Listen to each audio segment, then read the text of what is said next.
Sacred Symbols, a PlayStation podcast, is brought to you by, well, you. If you want to learn how to support our show, go to patreon.com/laststandmedia.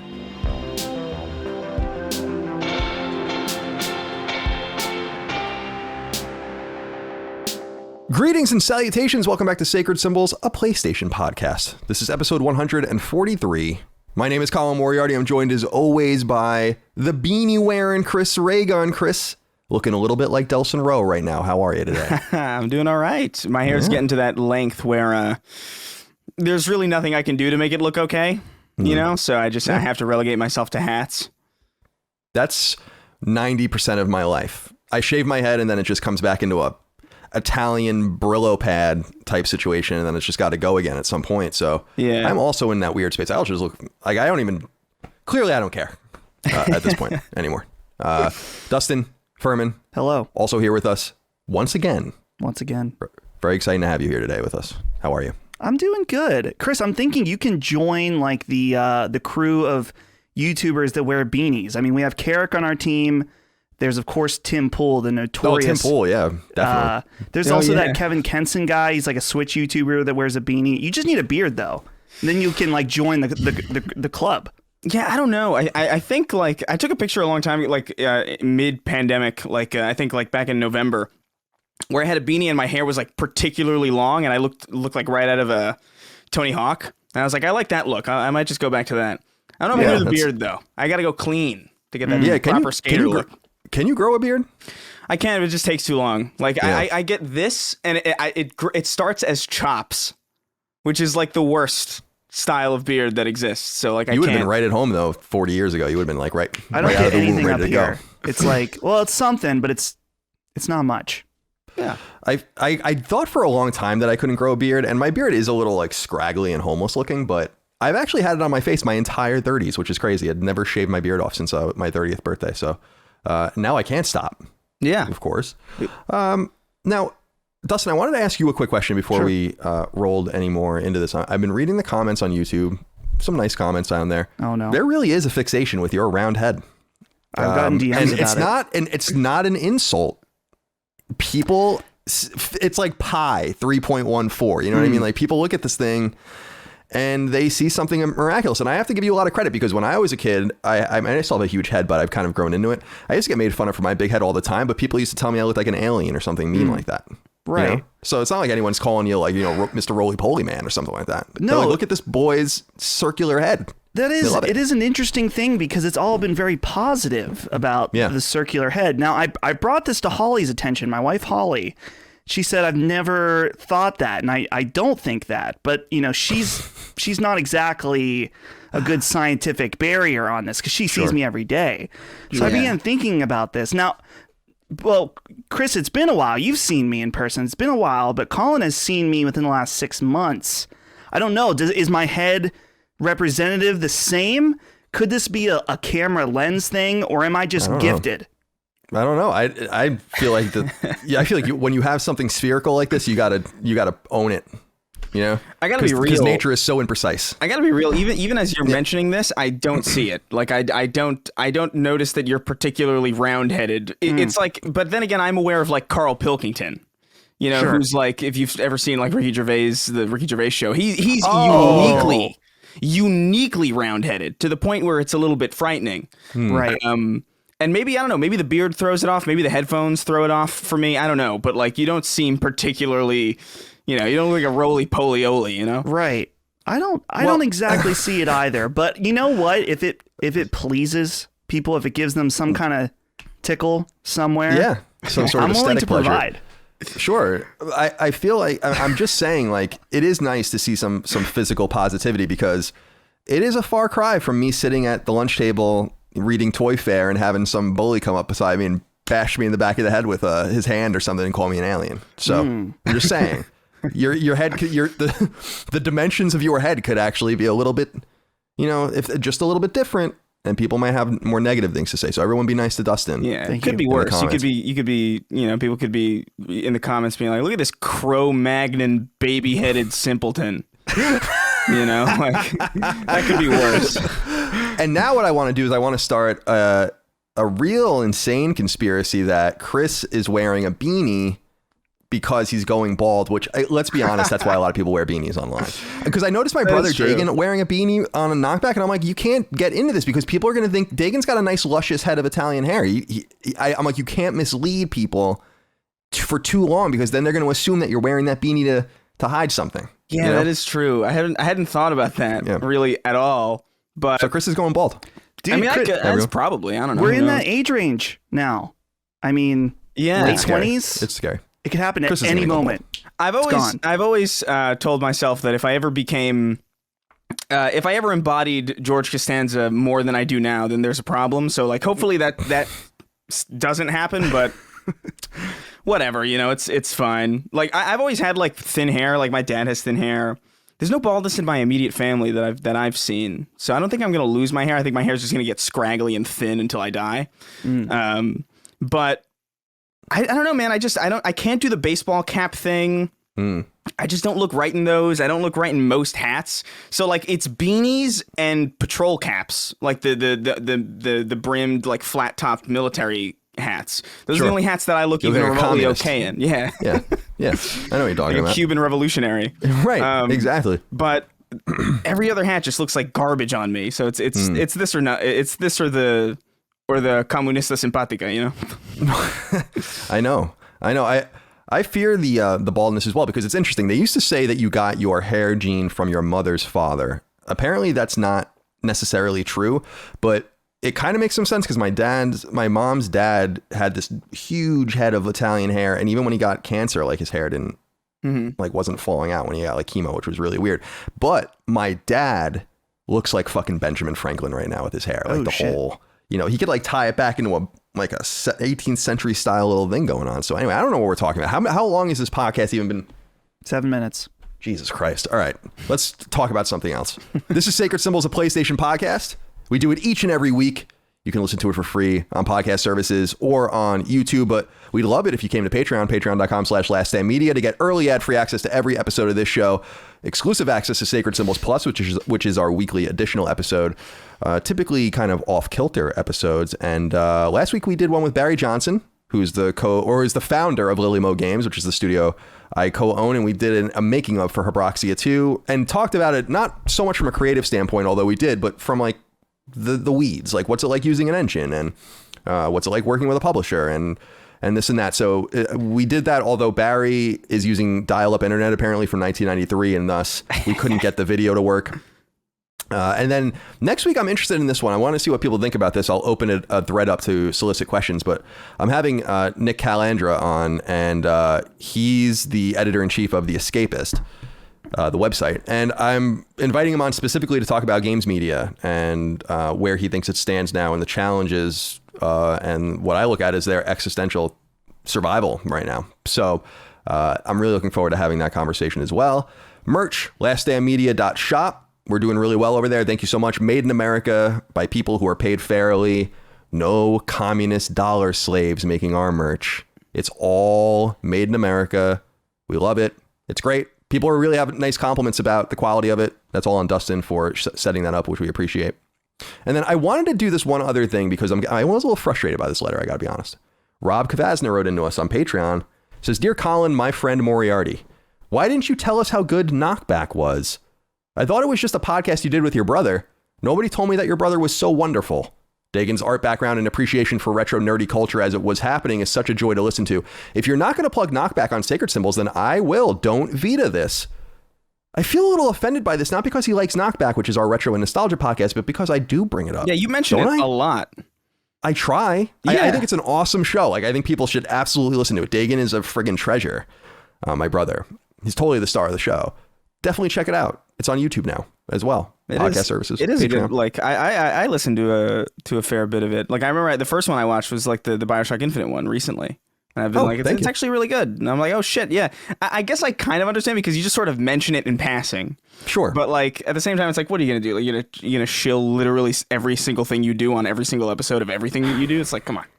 I already feel like I shill too much, even though I don't think I do. I don't like. I'm not a natural self promoter. Yeah. I don't really like it. When I was at IGN and Kind of Funny, I kind of had the benefit of being around a very natural self-promoter in Greg. I mean, he's great at that. So I never had to really worry about it. And you know, the last 4 years, I've had to become better at doing that, of reminding people. But we do very well without shouting it from the rooftops, which is good. But we'd like to do better. Come listen to Knockback. Thank you, Rob. I wanted to point people towards a couple of interesting articles as well before we get into some discussion, especially one that I'm really eager to have with the boys this week. There's a really great article on gamesindustry.biz, which is a really good website I like a lot. Yeah. And it's called Capcom. And then a quote from them: "We're still shipping over 1 million Resident Evil 7 units annually, almost 4 years after launch." It's a really stupid article title because it's about much more than that. It's really about the business of Capcom and how they're doing and what they're finding and the things they're learning from the way their players play their games. Like, they go into a really interesting piece about why they don't release games in the fourth quarter. And all this other stuff is really, really interesting. And if you're into the business of games, which I think people are, and you like Capcom like I do, then I think you'll like that. And also, guys, I have bad news because everyone, or a lot of people, still can't get hands on PlayStation 5. This situation is not going to solve itself anytime soon. The Guardian, the famous British newspaper, reports, if you want to check it out, the story is called "Global Shortage in Computer Chips Reaches Crisis Point." And it's basically just about how here's a paragraph to show you how bad it is. "Even the mighty Apple, a $2 trillion company and the world's biggest buyer of semiconductors, spending $58 billion every year, was forced to delay the launch of the much hyped iPhone 12 by 2 months due to the shortage." Obviously, that happened last year. Yeah. So if they can't pay and get access to enough chips for their products, that's going to trickle down to smaller companies like Sony. So unfortunately, this is not going to lift anytime soon. And I'm hearing from some more people saying like they're willing to now pay scalper prices, which still remain, I think, about $800 on average. Not worth it, by the way. Yeah, definitely. Not worth it. Maybe it will when Returnal comes out and Ratchet. Maybe you want to do it then, but there's still nothing to play on it except for Demon Souls that you cannot play somewhere else. So keep that in mind. Now, guys, I want to bring this up and open this up. This is the story that everyone wanted to talk about this week, and we will talk about it. Here we go. The Gamer, I don't even know what this website is, I'm going to be honest, but thegamer.com reports that Sony is planning to shut down the stores for PlayStation Portable, PlayStation 3, and then PlayStation Vita, and that PS3 and PSP are going to fall this spring sometime, and then Vita will fall sometime this summer. Now, this was reported at the time we're recording about 5 days ago, and Sony has not said anything about this rumor. Now, Sony, I covered Sony for many years, and I've talked to them about a million things, and many emails that we used to get back were, Dustin, what did they used to say? Do you remember? No, they do not comment on rumor and speculation. That's right. We do not comment on rumor and speculation. That is where that line comes from. When you hear that line, that is literally from Sony PR during the PlayStation 3 era. And that's how that joke came to be. And they still release those, but they haven't said even that. And this is interesting because I think that their silence is pernicious. The website Push Square that I really like, that we cite a lot on this podcast, wrote an interesting op-ed about how they really need a solution for this if this is true. And so I was curious, guys, and Chris, we'll start with you. What did you make of this rumor? Do you believe the rumor is true? Apparently this website is wrong about a lot of things. Also, apparently most of their Twitter following is totally fake.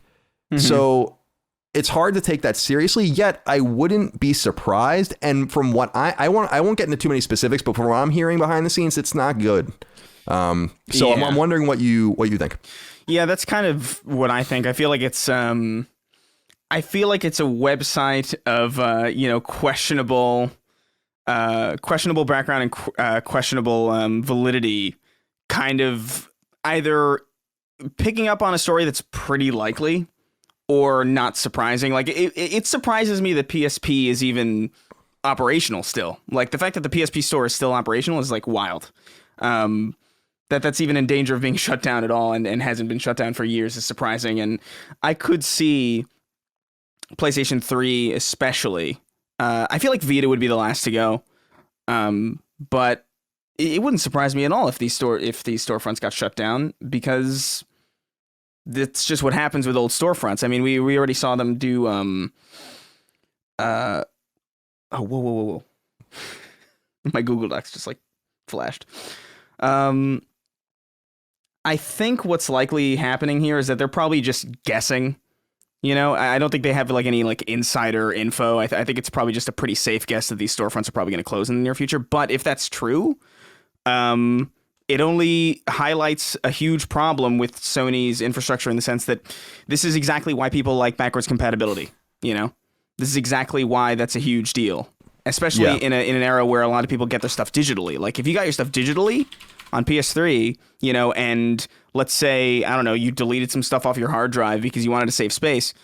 If those storefronts shut down before you can download that shit, then it's just gone, presumably, right? Like you're just not even going to be able to access the stuff that you bought.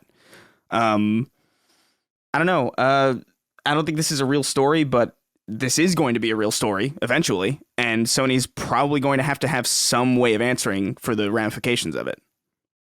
Yeah, what do you think, before I jump in here, Dustin, I'm kind of curious to get your thoughts on the rumor, the source, and also, I mean, I agree with Chris in the sense that this does make sense, which is why I haven't really been tweeting about it too much from like a more contrarian point of view, which I typically like to do just to challenge the provenance of stories and see where they come from. I think it's interesting, but what I don't want to get into too many specifics, but the certain things that I'm hearing behind the scenes seem to indicate that they're on the Vita front. There might be some truth to this. I am less focused on the PS3 and PSP stuff than I am on the Vita stuff. And I'll get into some of what I can talk about in a moment, but I'm curious, Dustin, like what you think can make of this situation, because this is literally probably maybe a quarter to a third of the letters we got this week. Over 100 total letters were about that, you know, and cumulatively were about this. So I think that, I mean, first of all, I feel bad. I don't mean no disrespect to them. I just feel like The Gamer is the most unfortunate name for a website. It just feels so... Okay, beside that, here's the thing. When big news like this happens, usually you're going to find other people in the industry pop up and say, I've also heard this. Maybe it's Eurogamer, maybe it's Station Schreier, maybe it's someone else. I don't know. Those are the usual suspects that will chime in. No one else has popped in to confirm this story or even really... I mean, all they're doing is just like regurgitating, as we know this industry does. They just take the article, rewrite it, and source them, right? Yes. So to me, yeah, I'm with Chris. This is going to be a story, probably in our near future. But I just...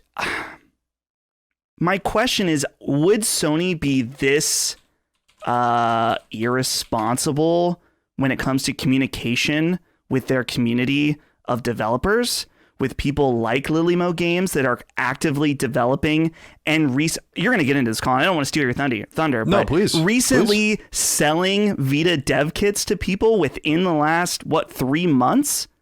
So I find it hard to believe that Sony would cut it off in this way. So yeah. Who knows? I think that it's possible, like maybe they did get rumblings about this happening.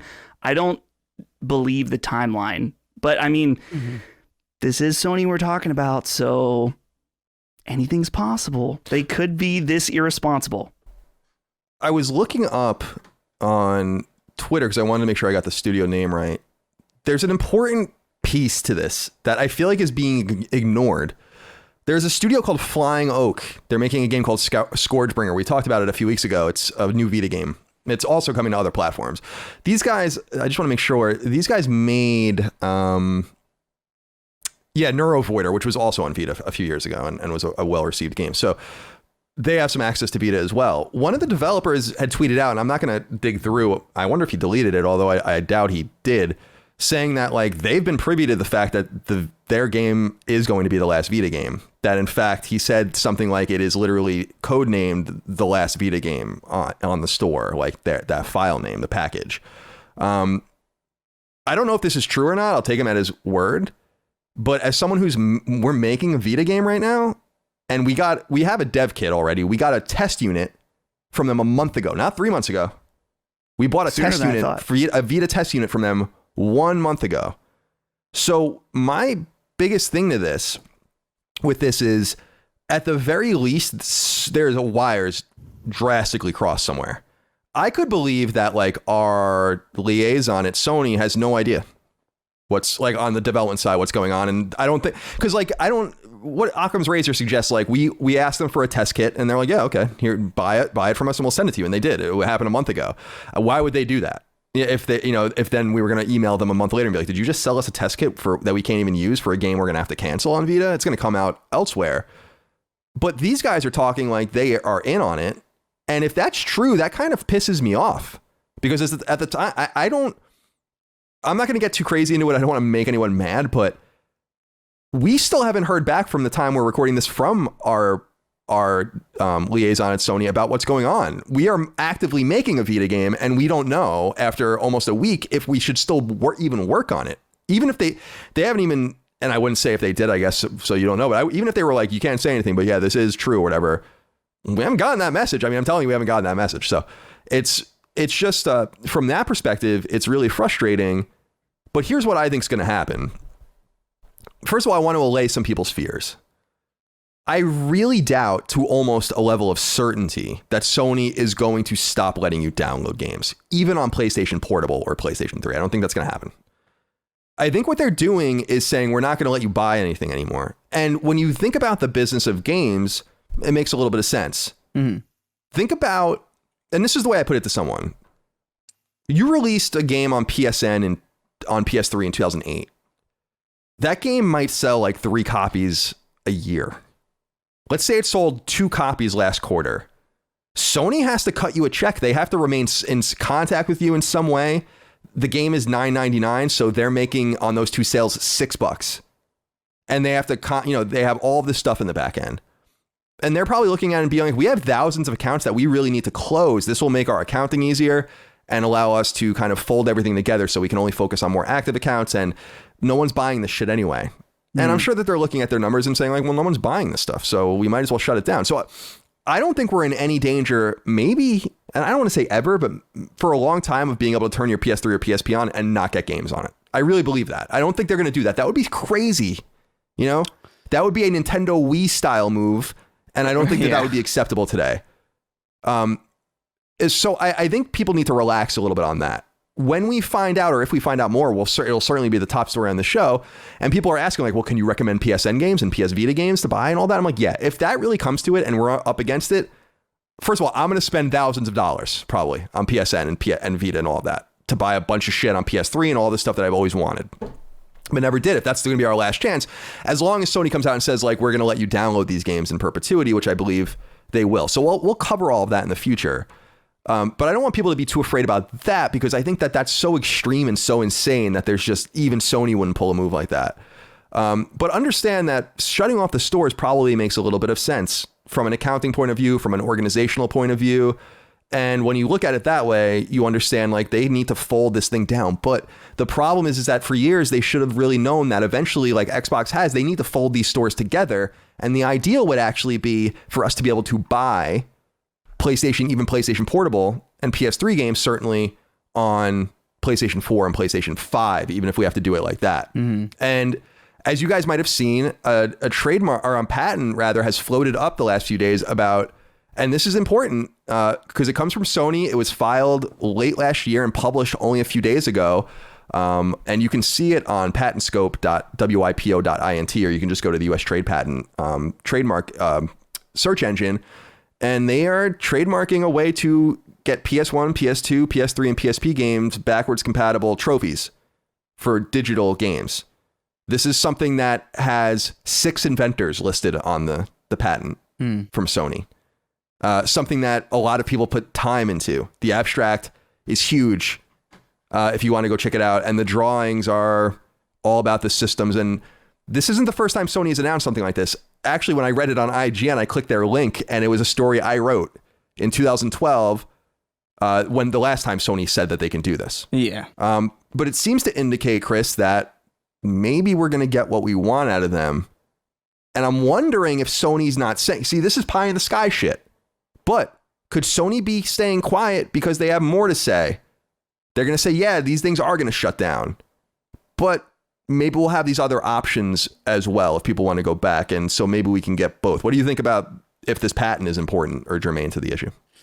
Yeah, I mean, I think that could be possible. It could be plausible that they might be shutting the stores down in such a way that, like, hey, like, we're taking these down, but guess what? We got back compat running, and you've got all these PS1, PS2, PS3 games available on PS4 and PS5 now natively, and maybe that's why, hey, you don't need the PS3, PSP, Vita store. I guess it would be more centralized to the PS3 if you're gaming on console, but I could see that being like a way to kind of like soften the blow of otherwise negative sounding news. But again, all of this is so speculative. We don't even know if this is happening anytime soon. I would imagine if they sold you a dev kit, that'd be pretty rough. I could see them maybe coming out in the future, maybe even in the near future, saying, hey, service for PS3, PS Vita, PSP will shut down in a year's time. Or something like that. I think that's probably like the most likely thing. That you're probably hearing rumblings maybe of that now, if this is legit. But I don't know. Well, I would hope that there's some answer to the back compat problem, because I think as older stores get phased out, I think as streaming becomes more prevalent and Game Pass explodes, and people start wondering what the deal is with the random holes and chasms in PlayStation Now's library, like with Resistance 3 being available to stream, but no other Resistance game being available to stream. I think people are going to want more answers to that problem, and I think if they got one, then that wouldn't be a bad time to show it off. Yeah, I do want to point out, I mean, you brought up a really good point too, that I think if the reason that I don't think these rumors are necessarily true, there might be a nugget of truth to them, or at least I hope that they're not true, and Sony's giving it second thought now that it's come out and everyone's freaking out, is that it's not enough time. Like usually these things are announced a year or more ahead of time. I mean, especially for a platform like that, to give people plenty of time to do what they need to do. You can't say like, oh, we're shutting down PlayStation 3's store in 7 days. Yeah, no. No, I just, why? And the other tantalizing thing about this is if they are going to do this and really shut the stores down with no immediate solution, I think that they should do like a bonkers sale where, I mean, you're going to have to get a bunch of developers. You can't just do it unilaterally, but if you're going to shut the Vita store down, you might as well just cut at the price of everything, like 90%. Like, why not? I mean, why wouldn't you do that? Just literally just slash the shit out of everything.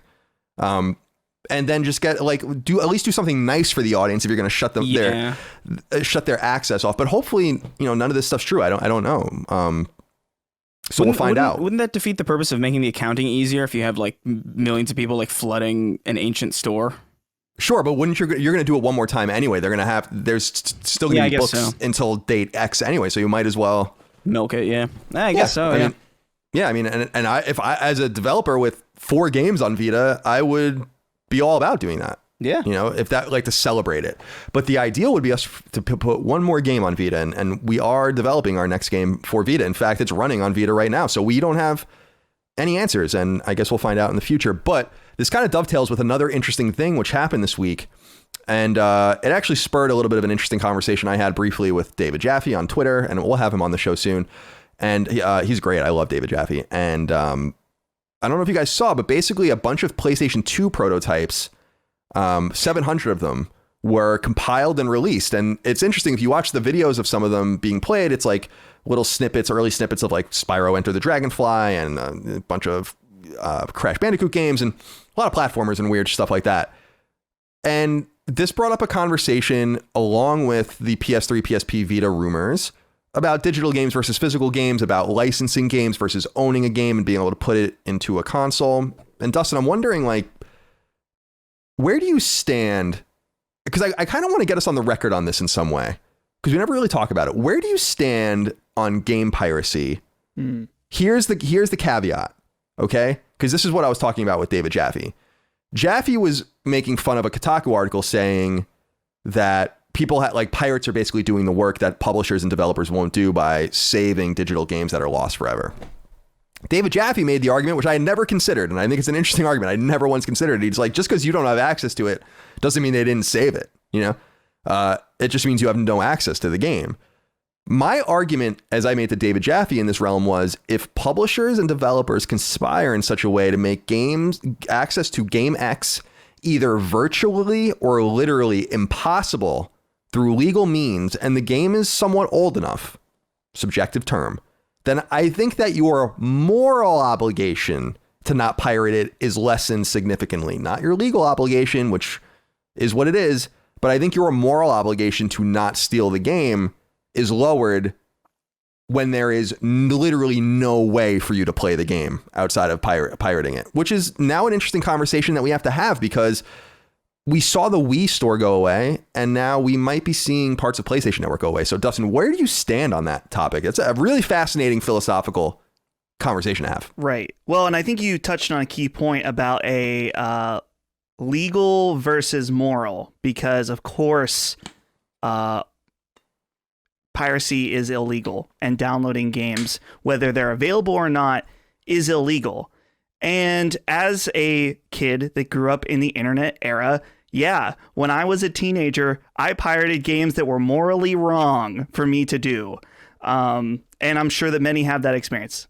Eventually, there's something that did change my brain as I grew up, partially because I became an adult and because I had more money, that I was like, this is not good, because people, eventually you get that connection that's like, oh, somebody worked on this. This is someone's income. I should not do this. And so I do not condone that, even though I say that I've done it. I do not condone that. But that's not what we're talking about. We're talking about games that are no longer available. And I've thought about this recently, even in that a game that I really would like to play is Paper Mario: The Thousand Year Door. And it's a GameCube game, right? It's a GameCube game. Yeah. I have a GameCube. I do not have the game. There is no way for me to purchase it new or even in a store unless I went to a used game store that maybe had it. And then I'm probably going to spend over the original MSRP to buy it. And Nintendo doesn't even get a fucking dime from that. So, no, I do not feel bad about downloading the ISO of Paper Mario and playing it in 4K 60 FPS on my PC. I don't feel bad about it. If Nintendo released it again on Switch, then yeah, I would feel like downloading that game would be morally wrong for me to do and not give them money for that. So I'm just under the impression that if it's not available to purchase, then what are you supposed to do? Just say, no, it's not right for me to buy it or to not to play it because I can't buy it. It just, that doesn't add up to me. I'm sorry. I know it's not, I know it's illegal. Me downloading, I mean, the federal government is knocking on my door. Reggie Fils-Aimé is like, hey, he's about to bust in. That's why he quit GameStop. He's back. Bowser, he's back. Now this is what he's doing. Yeah. So I don't know. I can't shed a tear for it because it just, you're just denying people the ability to play some amazing games that are just unavailable. And it's not even a thing where it's like I'm demanding Nintendo to re-release every amazing game in their catalog. That's obviously not possible for a publisher or even Sony to do something like that. But at the same time, I don't know. I'm going in circles now because I find it a weird thing that there is this moral superiority of some people in this industry that are like, no, all forms of piracy is morally wrong. And I just simply do not agree with that. Where do you stand, Chris? I think that's exactly my opinion. I think specifically like, because I was thinking a couple of my roommates back in LA, like we were big fans of Smash Brothers, and we were like, we should play Melee, right? And then we realized, oh, they haven't put Melee up on the Switch store, and they're probably not going to, because they've got all their focus on Ultimate, and there was just no way to acquire Melee, really. You can't pay for it new because they're not selling it. Even if you did buy it somewhere, that money wouldn't go to them, so they wouldn't see any of the money from that sale anyway. So yeah, I've downloaded Melee, That's the only thing that I've actually never, outside of Melee, I don't think I've ever downloaded a game illegally, actually. Whoa. Music's a different story. Music's a joke. Like, that's it. Yeah. But no, definitely. but games, like, yeah, no, I don't know. Like, I never bothered to put the amount of time and research into it because I always felt like I'm going to do it wrong or something, whatever. But if for some reason Nintendo's like, hey, here's Melee on Switch, then you know what? I'll buy it, even if I don't need it because I got it already. But just for the sake of, cleansing my soul, I'll be like, you know what? Fine. I'll buy Melee again now that you're selling it. But Yeah. I think there is like a gray line with certain situations, and obviously I can't condone stealing in general, but you shouldn't pirate Returnal on day one. Maybe in like 26 years when you just can't buy it again. Yeah, well, hopefully we're in a situation now where these games are just available in perpetuity. I really struggled with what David Jaffe said, because I was like, I never considered, I don't know why, I just never considered that, not that companies weren't saving their shit, but that, well, it's like we of course we have like a full version or the source code for X. We're just not doing anything with it. But we only hear the stories of when source code is lost, which source code is lost not too often, but in big ways. I mean, I had brought up the parable of how Capcom lost all of the Mega Man Game Boy games, right? And all that, and that code's gone. But the fact that that's even possible at all is reason enough that I think it's like, there is a genuine preservation argument, even if it's not going to apply to the majority of things. The whole point is that, like, the fact that it can happen sometimes in massive quantities and in to huge games like Mega Man. What? You didn't take care of the Mega Man masters? Come on.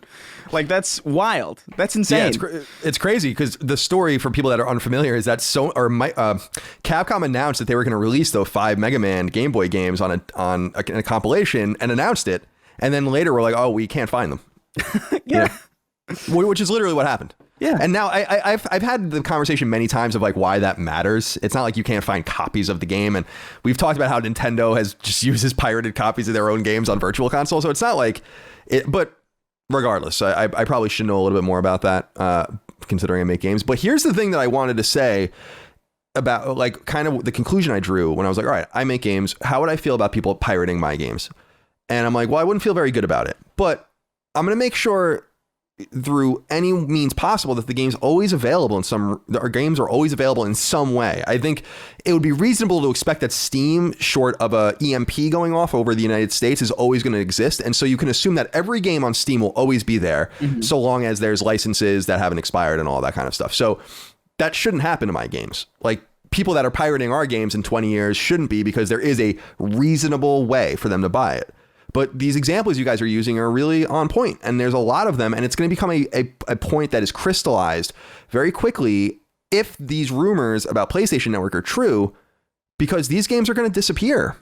And they're not going to disappear again for you to be able to download them if you own them. But eventually, if people don't have the source code for Retrograde and all sorts of random, Critter Crunch and whatever the fuck is on PlayStation 3, those games will eventually be into oblivion. And it's different than having it 1 and 2. Right. Resistance 1 and 2 are even a little different, because at least there are discs of them, Yeah, like Blu-rays. Yeah. And I know that there's now this rumor going around that PS4s are going to stop working when the internal clock dies and stuff. And I'm like, all right, guys, it's like Y2K stuff.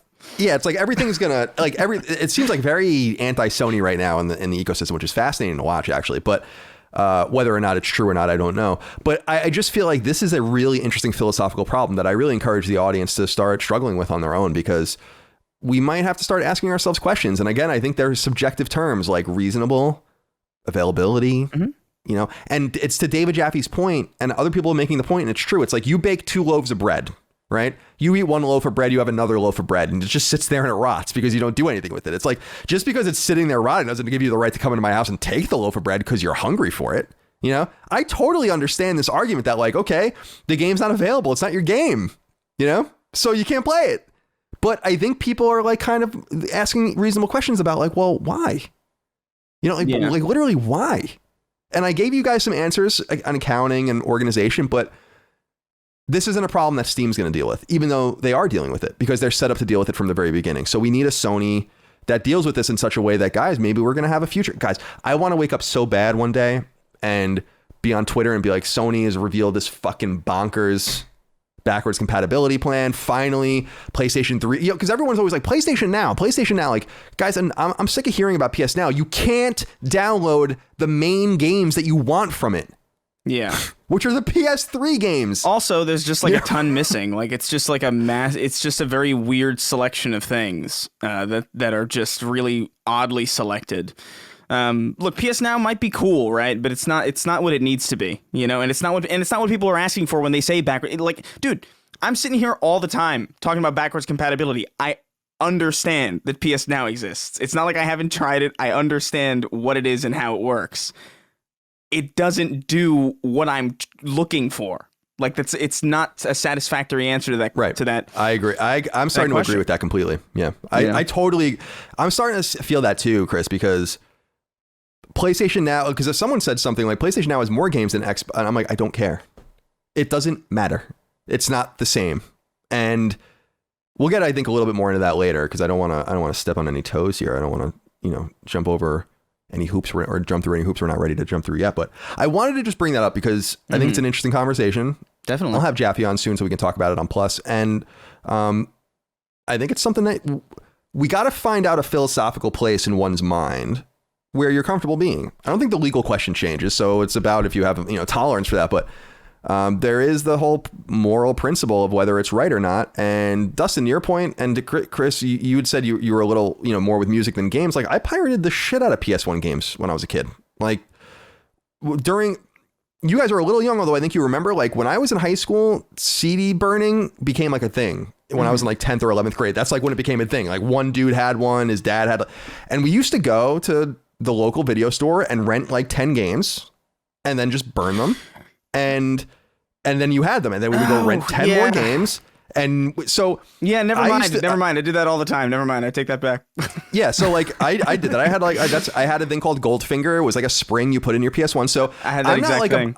I'm not above like saying that I was there either, but I will say in all honesty that I have not pirated games or music. I haven't pirated in probably 20 years, but games I haven't pirated since the early PSP days. So because I think that it's gotten so generally accessible. We kind of had some promise with the Wii Virtual Console, even though it was limited. I mean, I spent probably $1,000 on the Virtual Console, frankly, and those games are just gone. Yeah, or they're locked on my Wii, which I'm never going to play again. So we're getting more comfortable with it, and now people feel like the rug's being pulled out from under them, and I don't blame them. But I want to say that even if the rumors are true, I just want to reiterate, there's no way Sony's going to stop you from downloading games. If they do that, I don't even know, like, how they think they can get away with doing that. So I don't think that that's going to happen. Yeah, I want to say that I have that much trust, but I don't know. I feel like I wouldn't be surprised to see them be like, it's old. Well, that's Jim Ryan's attitude. That's Jim Ryan's attitude. That doesn't seem like out of the, like, I would be surprised to some degree, but I don't think I would. I don't think I would be like blown back by that revelation. What I don't understand about the piracy thing is like the people who complain about, this batch of Nintendo remasters are just ROMs that were from the internet. It's like, it's their. Yeah, okay. I don't understand the anger at that. Like, that to me is like, fine, they stole their own stuff. Like, it's okay. Right. Yeah. Whatever. Yeah, they're allowed to do that. It's funny. Yeah. It's definitely funny as fuck. Yeah, but like, I don't know. All right. Well, we'll leave that for another time. We'll let it smolder for a little while. There's just a couple more sizzle. That's right. There are a couple more things I just wanted to touch on real quick.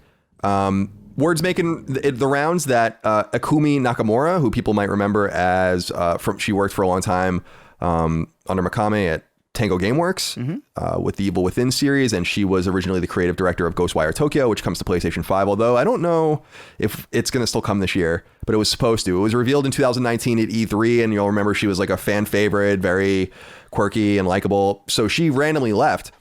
She released a YouTube video and she talks about how she left over health concerns and quality of life concerns and all of that. And then apparently had like 2,000 offers and inquiries to come work for different studios, and then decided to make her own indie studio. So if people want to go check that out, they can do that.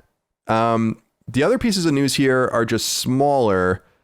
Apparently there are, and this was from Gamatsu, there's like a bunch of new trademarks filed in Japan. One of them is for Lost Judgment, which people think might be the next Judgment Yakuza game, considering the source of the publisher, but there is no other word on that. So we'll keep an eye out on that. The reverse beta, so the Resident Evil new online thing, the beta begins for that in April. Beta test period is from April 7th to April 11th on PS4 and PS5. It makes specific note that you need a PS4 Pro if you want to take part in it. So that's not a good sign for the last gen version of that game. So you can go sign up for that if you want. And then finally, guys, and I wanted to get your take on this. I don't know if you saw this news. Disco Elysium, which is coming in the final cut version, PlayStation 4, it was refused certification and will not be released in Australia. Here's what they said about it in the Australian Government Department of Infrastructure, Transport, Regional Development and Communications. Here's what they said. Quote, the computer game is classified RC in accordance with the National Classification Code as computer games that, quote, depict, express, or otherwise deal with matters of sex, drug misuse, or addiction, crime, cruelty, violence, or revolting or abhorrent phenomena in such a way that they offend against the standards of morality, decency, and propriety generally accepted by reasonable adults to the extent that they should not be classified, end quote. So it's not unusual for big games. I think id had a lot of challenges getting their games out in Australia. Mm-hmm. Rockstar. Chris, Rockstar, of course, too. Chris, what do you think about Disco Elysium being denied? Because this seems to be more about the game's intent than the content, right? It says morality, decency, and propriety generally accepted by reasonable adults. I don't like that term. Yeah, I don't know what that even really means. That's just it seems like morality. Yeah, like what? Who fucking cares if it's moral or not? It's a video game. Yeah, I mean, I could see like if something's literally like, if something's like on the verge of like, rape play or something like. I would say like Jeffrey Epstein style stuff. Right, like okay, if you're in that realm of territory, then like I guess I could see. That having a hard time getting released and getting like whatever the AO rating or whatever the hell and getting like ostensibly canceled or whatever. But Disco Elysium is out already and it's been out for a while and I've not heard anything even remotely controversial about its content or intent or anything like that from anybody else. So this leads me to believe that it's just kind of like Puritan nonsense. I don't know what the hell. Have either of you played Disco Elysium? I have a little bit. What, so Dustin, talk to me about what your impression is of this denial, because I was also confused if the game ever came out on PC there. The final cut must add content that is above and beyond the pale, I guess. Right. So I haven't played that much of it, so I can't speak to a lot of the content in any kind of objective way. I can say that it's a hard mature rated game from what I played of it, but to my understanding, doesn't Australia have a big thing about drugs in video games that cause enhancements to the player? That's like one of the big aspects. Like if I'm looking through right now, this is Wikipedia, the list of banned games in Australia. Was San Andreas one of them or something because of the stuff you used to do to CJ in that game? I would be surprised if that wasn't one of them. I thought I saw that We Happy Few. Maybe not. Oh, I remember. I think We Happy Few was declined. I think that might be the last time we heard about that. Right. Hotline Miami was. This says Hotline Miami 2019. That's odd. Did they re-release it or something? Yeah, they must have. It must be originally banned due to an implied sexual assault. Oh, that's from the second one. I remember that one because I think I wrote about that on IGN. I think I remember that specific thing because, there is like a girl that gets like knocked out and then I think it fades to black or something with the guy. Then she wakes up or something. Right. In like a bedroom. But if you even read, I've never heard of this game, but Super Blood Hockey in 2017. But their reasoning was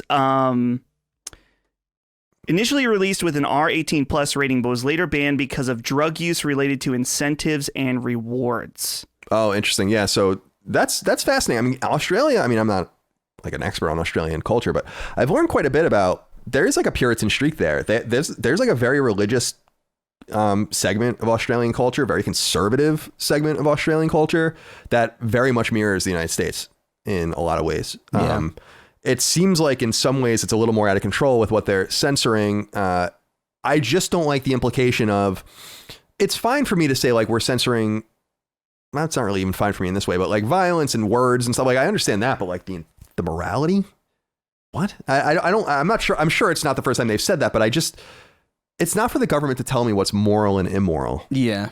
And it's not for the government to tell me like the line of reasoning and there are a lot of immoral things happening in movies and games and TV shows all the time. I mean, it's part of shit. I was trying to get Micah to talking to her about how I want to watch Mad Men again and how much fucking wildly immoral that show is. It's completely immoral in every way, that show.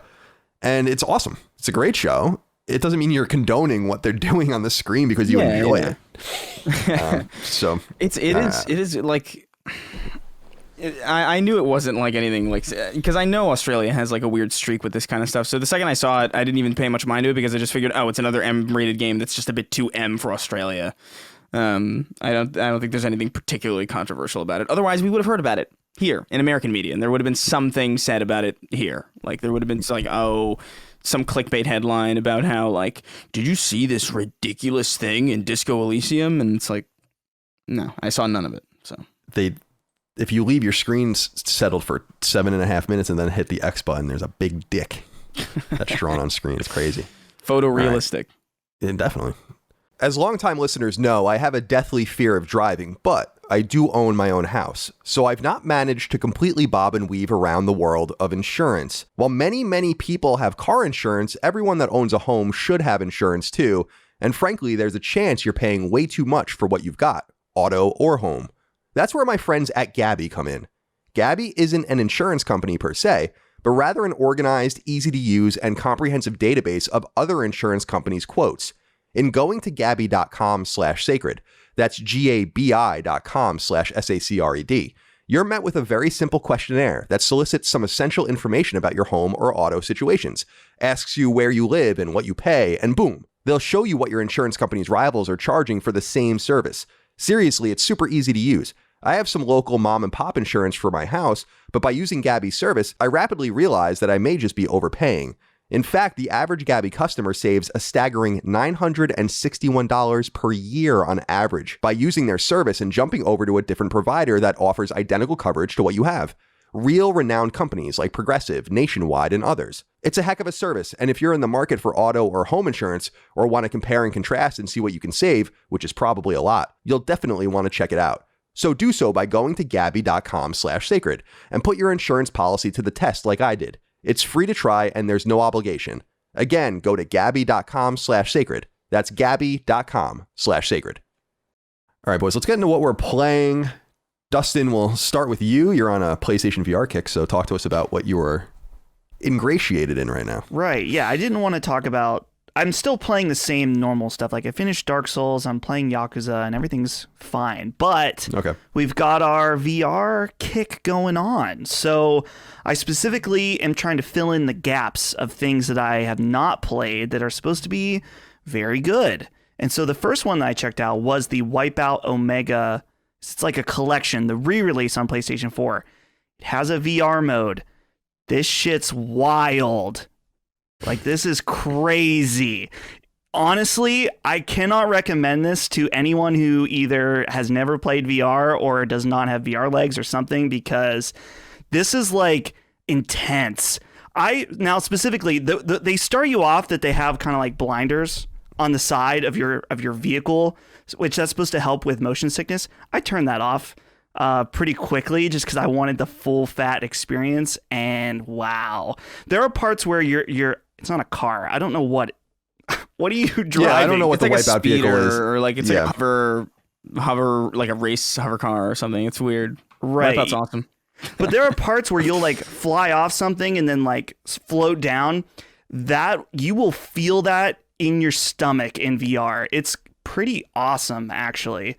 So that was free on PlayStation Plus a while back. So if you have that, the VR mode is very, very cool. Maybe if you are sensitive to VR sickness, skip it. But it's supposed to be one of the best PlayStation VR exclusives, so I had to give that a try. Next one, Dreams VR. Let me tell you guys, it doesn't redeem the experience. And I was more positive on Dreams than you guys were when it came out, because my overall take was there's a really cool tool set here. Give people time to make something incredible. Well, people have had time now. And guess what? Nothing is really that notable. I checked out probably 10 to 20 of the higher rated experiences in VR. And honestly, I pretty much felt nothing from any of them. Also, there was a long extended tutorial where they forced you to play, and I cannot stand when games force you to play a tutorial. I know it's probably better for me to know how to do it, but that bothers me. So anyway, Dreams VR, I don't really have much to say other than I was hoping for much more, and I guess I was wrong about Dreams, and you guys were right. I mean, to be fair, my experience with Dreams is limited to that Let's Play and like one other time I knew. I mean, come on. Dude, when I first played it, I was like, this is not here yet. This is clearly people are learning the tools, but I saw some glimmers of something like, whoa, someone is going to make a real game in this and it's going to be awesome. But then when you go to like the most liked things, a lot of them say demo or, preview version. And no one's ever went and finished any of these cool experiences. They're just hollow little 10-minute segments. The problem is that it's a social media site and an engine. So people are kind of, the only incentive there is to make things in Dreams is to make things that are just essentially just Twitter shit posts or like memes where it's like, oh, the highest rated thing in Dreams this week is Peter Griffin in Bikini Bottom Simulator. Dude. Or like just some nonsense. Which is great, by the way. It's endlessly amusing, but it's not something that you're going to boot up looking for something that's going to like really knock the wind out of your sails and be like, oh my, whoa, like what was that amazing? I think the closest thing that I ever had to being blown away by anything in Dreams was seeing an exact recreation of like the beginning of Fallout 4. And I was like, the fact that this is possible is really cool. And then it was about 3 minutes of that before I just lost interest and been like, all right, well. And we already have a George. Yeah, we already have a George, and now that George is, upgraded at 60 frames, so like I don't know, like George is about to run away from us on PlayStation, but George exists, dude. The best thing I saw on Dreams was it wasn't even a game; it was just an animation of Wario driving a car and flying off a cliff and dying. It was amazing. Nice. It was one of the best things I've seen in recent memory. Yeah. So I don't know. It's like an allegory for Wario's life. Pretty much. His whole existence. And what about Thumper? Thumper. So this is a game I have played, but since I had the headset on and out, I was like, yeah, I'm playing a little bit of Thumper. And guys, this game is really, really awesome. It is incredible. And I'm so happy that it was a launch game, right? Yeah. It was a launch game. Now it's playable on normal screens, but it's not the way to do it. You want to play this on the VR headset, get your headphones out. This game is seriously amazing. And it's hard to even describe why. It just has such a I hate to use this word, a visceral feeling when you're like, it's a rhythm game, so you're like tapping the buttons and you're this beetle going through this weird psychedelic world. It's a really hard game to describe, but it's really, really incredible. It's going to be free with the PlayStation Play at Home, and I can without a doubt say it is one of my favorite VR games, so do not sleep on it. Yeah, I think the new stay-at-home games I think are going to be free as of the time people hear this podcast. Nice. Too. So Thumper is so good. I would like Kinetic is like the way that I would like. It's so Kinetic, like the way you like snap into the turns and stuff. It's like God. Right. It's so good. Yeah, I remember playing it at events. When the VR unit came out, Sony sent everyone like the VR units and then like a piece of paper with just all the codes for all the games. And I remember redeeming it, but never playing it. So it's something I got to get back to at some point for sure.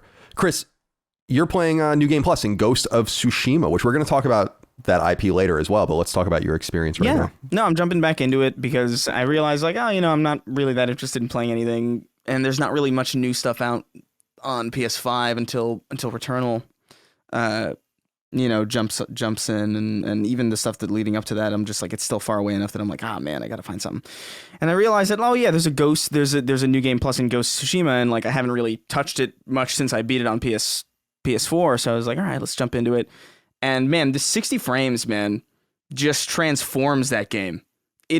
I already liked it a lot as it was, but now it's just like, it feels so damn good. And like I noticed immediately that my performance was way better. Like that standoff mechanic where you got to hold the triangle button and like wait for them to strike. I used to mess that up all the time for whatever reason on the PS4, and like now I just never miss. It kind of makes the game easier a little bit.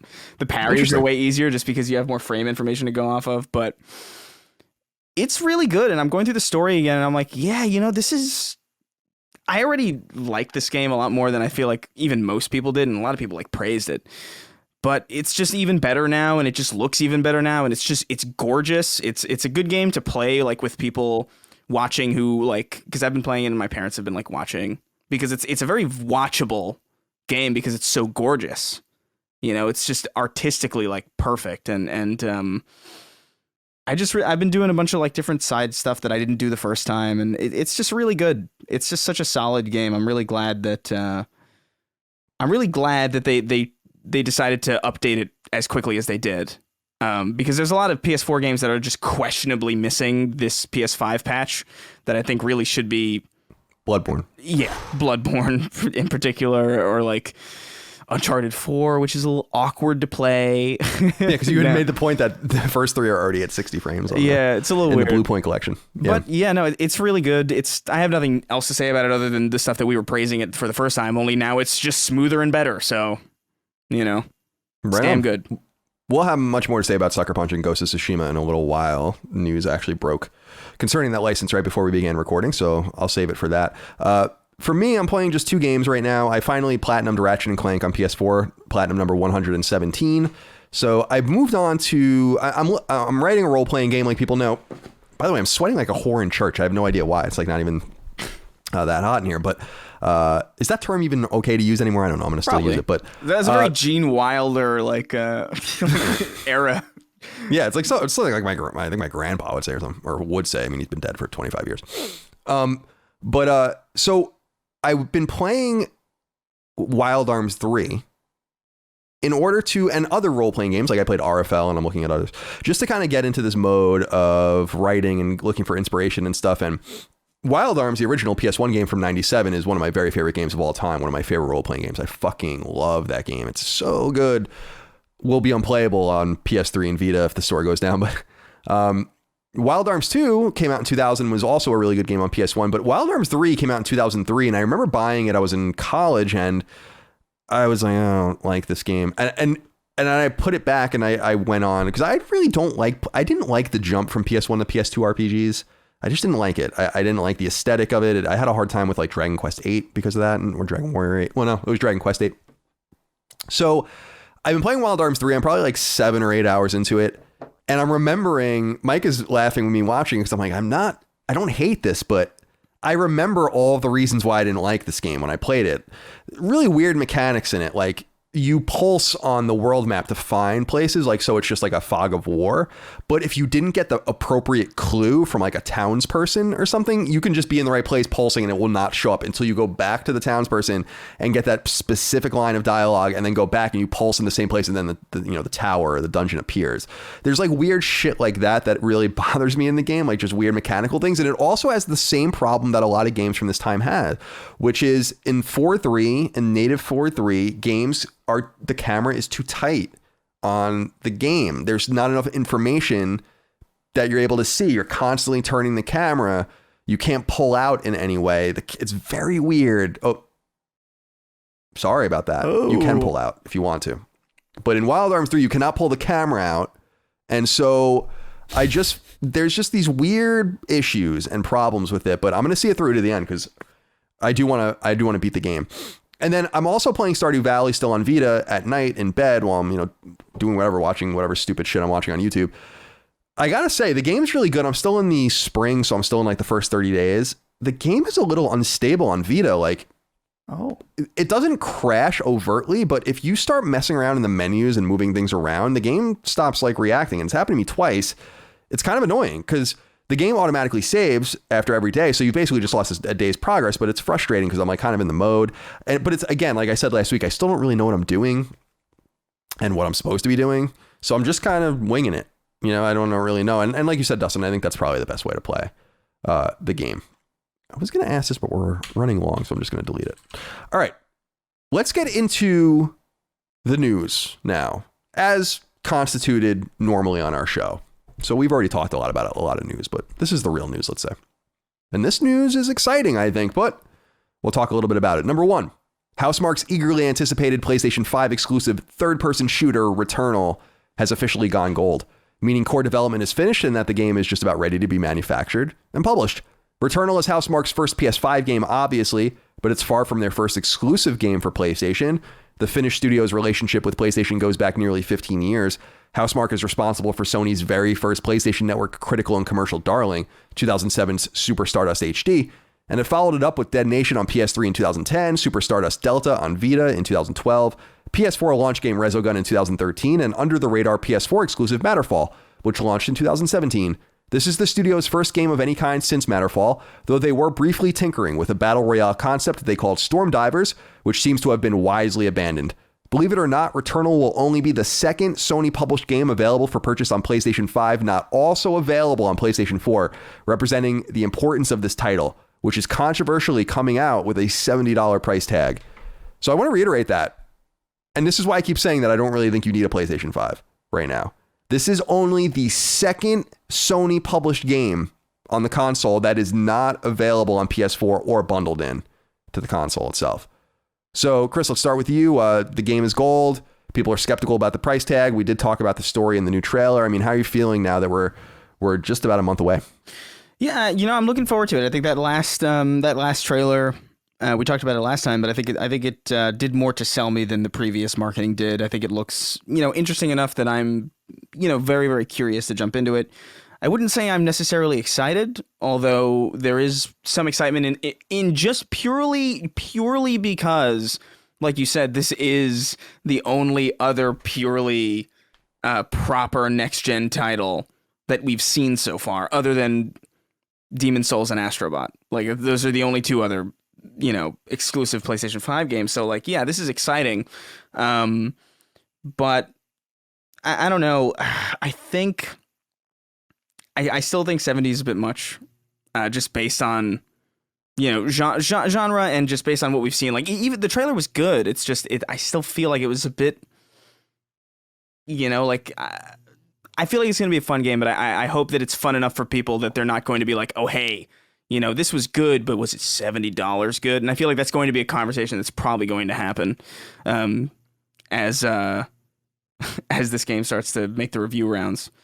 But I'm looking forward to it. I think it looks solid. I don't know if the story is going to play as heavily as the marketing is leading to suggest, but yeah, I'm skeptical about that as well. Yeah, hopefully it doesn't bother people too much. You're right in the sense that this game could suffer from a sort of Days Gone like early miscalculation from Sony about, like Days Gone famously was given the reviewers without a patch. I think that cost it on Metacritic a point or more, which is catastrophic for that game, although it did very well anyway. And, what I thought, Dustin, with the pricing thing was, I see this over and over again. I haven't pre-ordered it yet, but I guess I should at some point, is Deathloop is up for pre-order on PlayStation Network, and it's 20% off for PlayStation Plus users. It has been for months. And I don't know why, but I don't know. So I don't know what the cost benefit analysis of that was, but nonetheless, that's the way it's happening. And I'm wondering, they can't really do it now because they've already let people pre-order it, but they probably should have it's $70 game. We'll immediately shave 20% off or whatever. But how are you feeling about the game about a month out? So when was this? March 25th is when, that's today. I have no idea what day it is, clearly. They put out a tweet that my friend retweeted from Housemarque, and it says, third-person shooter gameplay redefined on April 30th. Now, clearly, this is, marketing, but sure. It's this GIF, which I'm assuming is from the trailer, and I'm in a trance by this GIF. And it's made me really think about, maybe I'm wondering if there could be kind of a thing where Sony marketing is really focusing on the story, but we know that Housemarque internally is like a gameplay first dev. And I'm just wondering if it's if there was a trailer that was we are doing something completely new. We are combining the arcade style gameplay that you know and love us for, like Nex Machina, which is like criminally underappreciated. And we are taking that and we are fusing it with third person shooting in a way that no one's ever seen before. Just like that statement, even though it's just marketing, would have like instantly perked my ears up. So thinking about this tweet, as simple as it is, kind of got me excited in a new way just from thinking about the game in a different way that should have been obvious to me. But just like seeing this little gameplay loop over and over, I'm like, man, maybe there is this. It got me a lot more excited. Yeah, I'm looking at it. I mean, the game. I just have no doubt that the game is going to be great. I have no reason to believe that it's not going to be great. And for someone like me to play a great Housemarque game, I'd gladly pay $70 for a great Housemarque game. Mm-hmm. So, so the game's gold. Congratulations to Housemarque. They have not released a game in 4 years, which is very unusual for them. They were very, very agile during the PS3 Vita days and early PS4 days as well. Like you said, Nex Machina, they put out by themselves, but they also put out Matterfall. They put out Resogun. Resogun had DLC. And I still think the best version, speaking of Vita games that if you don't have and it really goes away, get Super Stardust Delta, because that is definitely the best version of that game. It's just perfect on a little screen because you can keep it. I love Super Stardust. So good. Speaking of perfect orbs, perfect spheres. All right. Number 2. This is the news that popped up today as they were recording, and I promised we would return to Ghost of Tsushima, and it's because of this reason. Entertainment website Variety has a surprising yet intriguing piece of news. Sony is hard at work on a film rendition of Ghost of Tsushima. A joint project between Sony Pictures and the newly founded PlayStation Productions, Ghost of Tsushima is a PlayStation 4 exclusive game that launched last summer to critical and commercial accolades. Indeed, Sony has revealed that the game has sold more than 6.5 million copies to date. Thankfully, Sony-owned studio Sucker Punch, responsible for the game, will executive produce the film, which will be directed by Chad Stahelski. I think I'm saying that right? Is that how you say it? Yeah. Because he's okay. I think so. He's, of course, famous as the director and sometimes producer of the smash hit John Wick action series, starring Keanu Reeves. So that's a huge get for them. Nothing else is currently known about the film, though it appears set to tell the story of protagonist Jin Sakai. There's no casting or anything like that yet. Meanwhile, website IGN reports word from Naughty Dog's Neil Druckmann himself that The Last of Us HBO series currently underway will follow closely to the events of the first game, at least in the first season.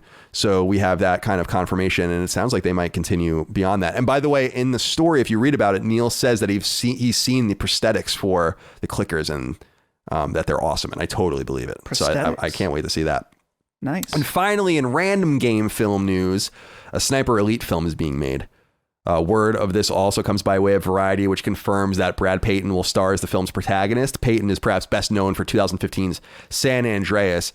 As for Sniper Elite, the series has surpassed 30 million copies sold and has been developer Rebellion's bread and butter since the series debuted in 2005 on PlayStation 2. They also do the Zombie Army games, which are very popular.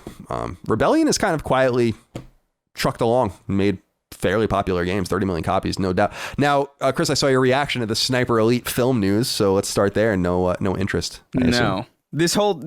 All of this is dumb. Like, I hate all of this. You're gonna make a movie telling the story of the protagonist of Ghost of Tsushima, the story that we presumably played through already, right? And this is going to be a film or a show. What is it? A movie? This is so you're talking about Ghost of Tsushima is going to be a film. Okay, so a film based on a game that's based on samurai movies, basically, is what we're getting.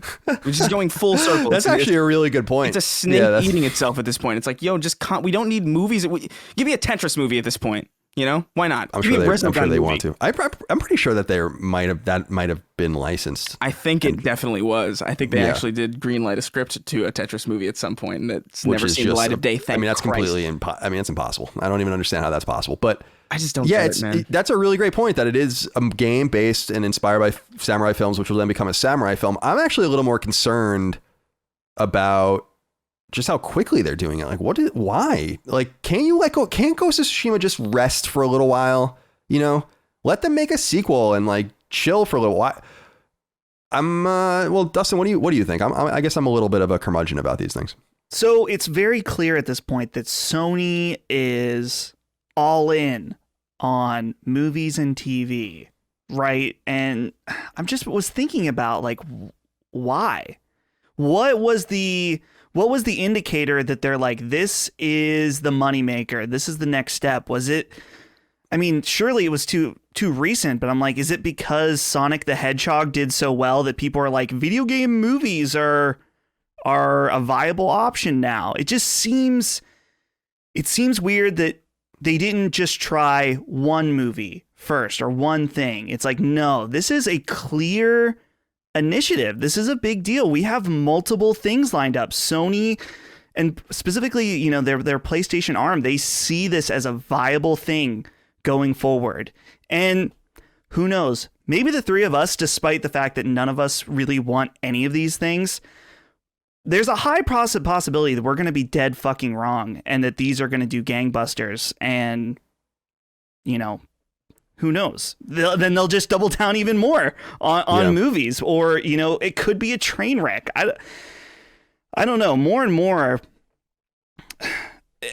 I will say I think that they are doing the right direction. The fact that you have the developers of these games and the creators directly involved, that's at least a step in the right direction. But like Chris said, it's like, but why? Why? Like, especially with Last of Us and Ghost of Tsushima, they're so story driven. It's like, are we just going to watch it in a different way, only it's real people instead of computer generated graphics? Like, there's literally a Kurosawa mode in Ghost of Tsushima to make it look like a samurai film. Like, I don't know what, like, it just seems redundant to me to go after specifically you could make, you know, movies and TV off of games, but just like the idea that it's based on not only these really story driven games, but based on the story driven parts of these games that we've already seen before and communicated, I think, more effectively in the mediums that they originated. I just don't see the purpose. But, you know, I guess they must be doing some research that shows them that people are interested in this. Maybe they can do it in such a way that they can put just enough money in that they can probably make a profit, because I doubt any of these things are going to be particularly huge. You know, this isn't Fast and the Furious. Like, Ghost of Tsushima is popular, but it's I don't think anybody's going to, I don't think this is going to explode in the cinema community in any real way. But, you know, maybe if they can get Scarlett Johansson to play Jin Sakai. Oh, shit.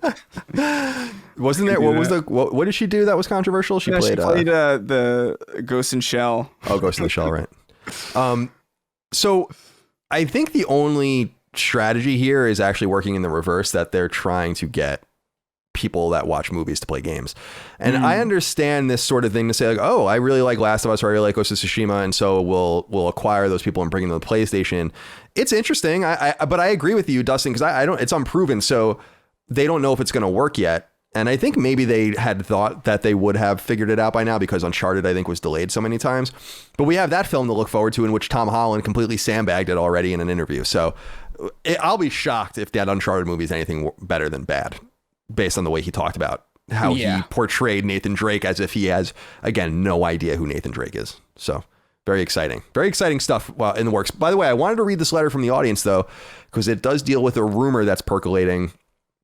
Although I don't really know the provenance of the rumor, if it should be supported or not. Christopher Mindling wrote in, said, "Hey, compassionate Seaman, cunning Seaman, and daring D-Man. Have you been hearing about this live action Demon Souls movie in the works at Sony? It's absolutely blasphemy and totally counter to the Souls formula of finding the story not being told or shown. Enough is enough. The last thing I need to see is Tom Holland play it too cool or too macho as a knight who dies over and over again because he keeps fat rolling into Tower Knight. I love you guys and good day." Wow. I mean, it's an interesting question here. Now, Dustin, I got to direct this at you as a Souls fan. This rumor is making the rounds. It's not being picked up by a lot of websites because the provenance is this weird website, so who knows if it's true or not. But I actually wouldn't be surprised at all that it was true. So what do you think? I mean, it's probably true because I hate it. So therefore it will be true. But yeah, no, what Christopher said here is just... The thing about Souls games, I'll try to keep this very short, but it's like they're focused on gameplay. That's the whole point. But what's cool is that you can just play the games and have a good time and just enjoy the setting and maybe a little bit of a direction. But there's a really deep story that you can dive into if you want. Colin, this is how you have designed some of the story in one of your games more recently. And so that's a very rewarding experience, is to like, oh, I found out this bit of lore from this item description. It's not for everybody, but it's there. And so to me, just it's like the epitome of missing the point. So I don't like it, but it will happen. But here's the thing, Dustin. Fuck you. We're going to make a movie. Yes, that's exactly it, though. I guarantee you someone has told them that exact thing, and they're just like, yeah, but movie. Yeah. The thing is... Kizzlebash, whatever that guy's name is, he just wants movies. I don't know, man. At least do a show, you know? At least do like a Castlevania type deal. Like, I don't know. Like, I just feel like, again, the whole taking this medium and like throwing it into like movies and TV, like it's not something that I particularly enjoy, but at the very least, just throw it.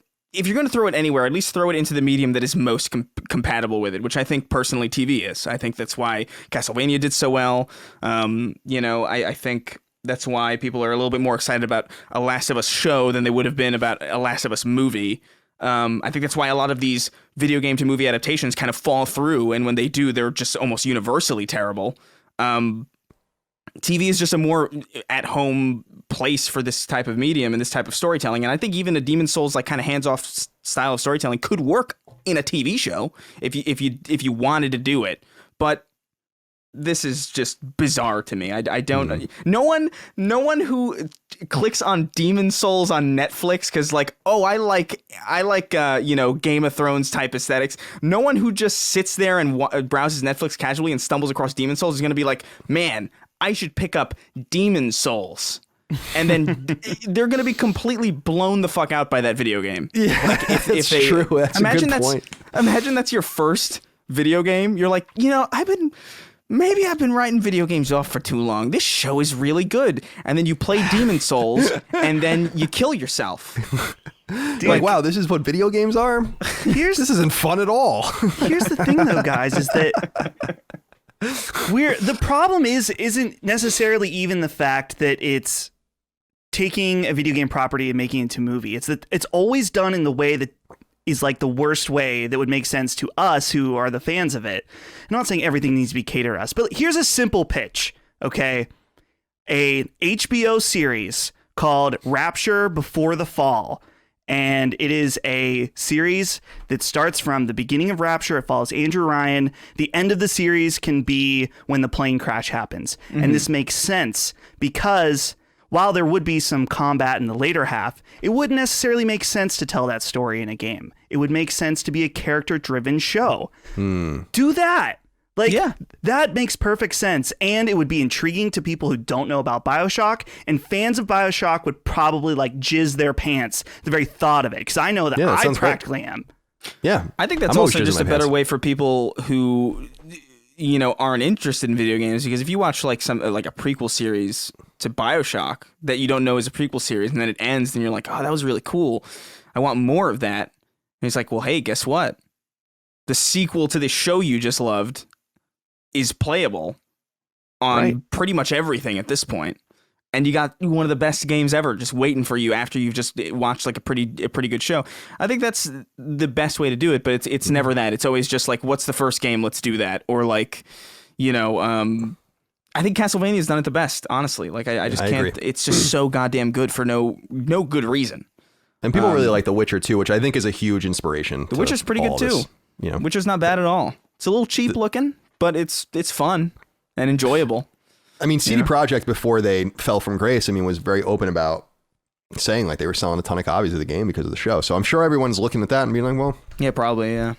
We got to get Tom Holland's glistening abs as Nathan Drake. That's what everyone wants. Yeah, so that's certainly what that interview was just so good. It's like I had a tough time communicating Nathan Drake's telepathy. You know, it's like, what? Yeah, he was confused for sure. But I mean, actors sandbag shit all the time. I mean, that was clearly what that was. Yeah. So expectations are set, Tom. I hear you. Number 3, this is an interesting one. I said we would return the Media Molecule as well. Now, this is a huge deal, but surprising in some way too, and I want to talk to you guys about it. Sony-owned developer Media Molecule is about to be bestowed with an incredible honor. Its studio director will receive a BAFTA fellowship. BAFTA, the British Academy of Film and Television Arts, is a prestigious arts organization, and it's arguably the most legitimate group that acknowledges video games as art in the world. So that it has decided to give Media Molecule's studio director Siobhan Reddy a BAFTA fellowship is a big deal not only for her in the studio, but for Sony's overall first-party family. As the press release announcing the news notes, quote, "The fellowship is BAFTA's highest accolade bestowed upon an individual, spotlighting Siobhan's creative contribution to the industry," end quote. Since 1971, BAFTA has given just over 100 of these fellowships out. And when it comes to video games, she's only the 11th person awarded in history. She joins the likes of Metal Gear creator Hideo Kojima, Nintendo mastermind Shigeru Miyamoto, id co-founder John Carmack, Valve founder Gabe Newell, and several others, and is the first person from a Sony-owned studio to receive this honor. I think she's the first woman as well. Reddy's Media Molecule, which was founded in 2006, she joined shortly after that point, and she began as a producer at Criterion Games before going to Media Molecule, where she executive produced the original Little Big Planet, which came to PlayStation 3 in 2008, and rose to studio director by the time 2011's Little Big Planet 2 launched on PS3. She continues to hold that title through Media Molecule's only 2 other releases since, 2013's Tearaway on Vita and the recent forever ongoing project Dreams on PS4. So I saw this, and first of all, I actually know Siobhan Reddy. I've met her several times, and I might have brought this up in the past, but I actually had dinner with her once in Germany and at an Italian restaurant. It was really interesting. She's a really interesting woman. And I remember some of the conversation I had with her. Specifically, I remember saying to her, she was asking me about PlayStation Move, and we were talking about it. This was before Dreams was announced. And I'm like, it would be a big mistake to release a new game on PlayStation Move. She's like, oh, with Move. And she's like, oh, you think so? And because it was Dreams was the game that ended up being revealed later on with PlayStation Move. She's a really sweet woman. She's really talented, and a great creative mind and organizer with a lot of experience. I was wondering though where this came from, and I was reading the press release, and I'm interested when she receives the award, she'll talk and maybe they'll give a little more insight.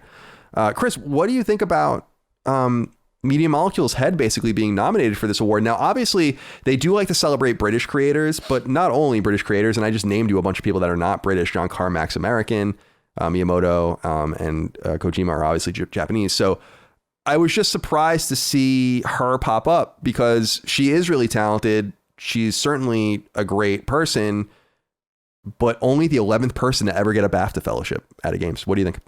Yeah, I mean, I think it's interesting. I guess usually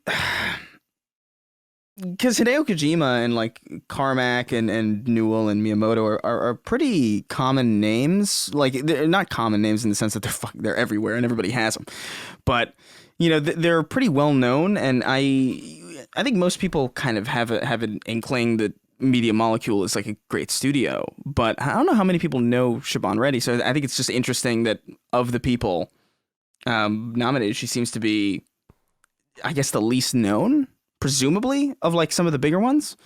Yeah, well, I mean, here's a full list of all. I know there's like a full list of other people, but well, no, I'm going to say here's a full list of people that have been ever nominated for the game from games, right? Because she's the only person this year of any kind getting nominated.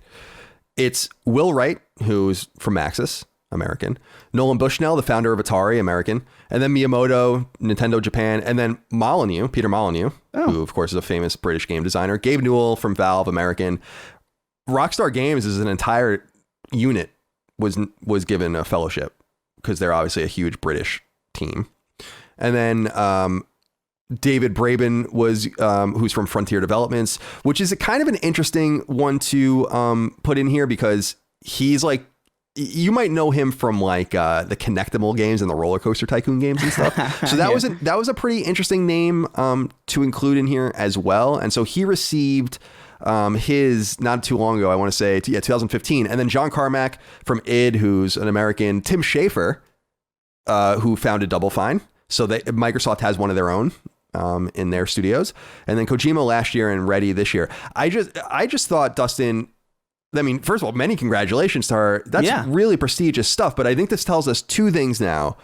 Media Molecule is not going anywhere. I think we were kind of wondering about what they're doing. I mean, how they're making money. They're not putting games out. No one's playing Dreams. No one really played Tearaway. But they're not going anywhere. Now your creative director, your studio director just won a BAFTA fellowship. One of, I think, 104 people ever to get one. Yeah. And number 2, she has, and Media Molecule has really deep respect in the gaming industry, which you always see, but it plays out here. Also, I mean, Dreams was nominated for a BAFTA, so yeah, that's what true. What do you make about her her being nominated for this prestigious award? Well, first of all, I'm just confused because I'm looking at that. I'm guessing I'm looking at the same list as you. She was the only person. Don't they nominate multiple people? It's kind of odd that they had just No, one. I think that there are some years where so it started in 1971. And so last year there were 2. It was actually Kojima and then Kathleen Kennedy from Lucasfilms for her contributions to film. This year it's just Reddy. And the year before that it was 2 people. The year before that it was 3. The year before that 2. The year before that 4. So I think it just depends on, the appropriateness of it. Right. I don't know. Maybe I'm just a little sour right now on Dreams because I just recently played it again and I was so disappointed by it. But I don't know if I fully understand it. I'm not speaking against her credibility or her talent as a the studio director, but I don't know. I feel like there would have been other people that would have made better sense for this, but maybe there's stuff that we don't know about behind the scenes. You talked about their respect level in the industry. Huge respect, yeah, for them. Yeah. And maybe it's more of a focus on just the creative leanings on the studio as well, and the fact that they do focus on games that are tailored around the creativity of the player. But I don't know. It's hard for me to see this with Dreams being the game that's in the forefront right now. Mm-hmm. Yeah, it's interesting. I think she's a fish out of water in that group. I mean, I'll say it right off the bat. It's really nice to get a woman in that list. It's awesome, actually. Studio has a lot of respect. I've never heard a bad word said about this woman ever. I've met her. She's been very decent and nice to me. So all that stuff's true. But when you really put her name up there with Kojima and Miyamoto and Will Wright and Gabe Newell and a bunch of guys, I'm like, So I think maybe it's something that maybe we don't understand about her and her contributions as well. I don't know. I mean, yeah. But many congratulations to her and many congratulations to Media Molecule and Sony. I mean, I would consider Media Molecule pretty much permanent at this point because of that award. All right, number 4. This news kind of fell under the radar, which I was surprised about because it's pretty substantial. Gotham Knights, the eagerly anticipated upcoming Batman game, has officially been delayed. Originally intended for a 2021 release on both PlayStation 4 and PlayStation 5, the game will now come out in 2022. A brief statement written on the game's official social media channels reads as follows, quote, "We are giving the game more time to deliver the best possible experience for players. Thank you to our amazing fans for your tremendous support of Gotham Knights. We look forward to showcasing more of the game in the coming months," end quote. Gotham Knights, under development at WB Montreal, was first revealed in 2020 and is the WB publishing label's official return to third-person Arkham-like games, popularized by WB Montreal's more popular sister studio, Rocksteady. This will be WB Montreal's first full release since 2013's Arkham Origins, which was so long ago that it came out during the PlayStation 3 era. It'll have been some 9 years between releases should the studio hit 2022. Rocksteady, for its part, hasn't released a game since 2015's controversial but high-selling PS4 game Batman Arkham Knight, and it too is planning a 2022 release in the DC space with its Suicide Squad game Kill the Justice League. Zach Bryce wrote into us on Patreon and says, "Hey, chicken eaters. So what's up with WB Montreal? Their last game, Arkham Origins, came out in 2013, and they just delayed Gotham Knights to 2022. Almost a decade between releases. I'm all for game delays, but how could this be acceptable or even profitable at this point? Loving the show, guys. Just ordered some merch the other day. The excitement is palpable." Thank you, Zach. Laststandmedia.shop. Chris, Gotham Knights delayed. I was a little surprised by this because I don't think this bodes well for this game. It's going to be better because they delayed it, but it is now coming out the same year that Rocksteady's game is coming out, and I don't know that benefits Gotham Knights. Yeah, I don't think so either. Honestly, I'm kind of wondering... This might sound insane, but I'm kind of wondering where the excitement is for either of these games. You know, like, I feel like people are excited at the general idea of Rocksteady coming out with a new game, but I've heard next to nobody talk about Kill the Justice League. even when it was like freshly announced, you know, like it kind of flew under the radar, and Gotham Knights got like a little bit of press, but not really. I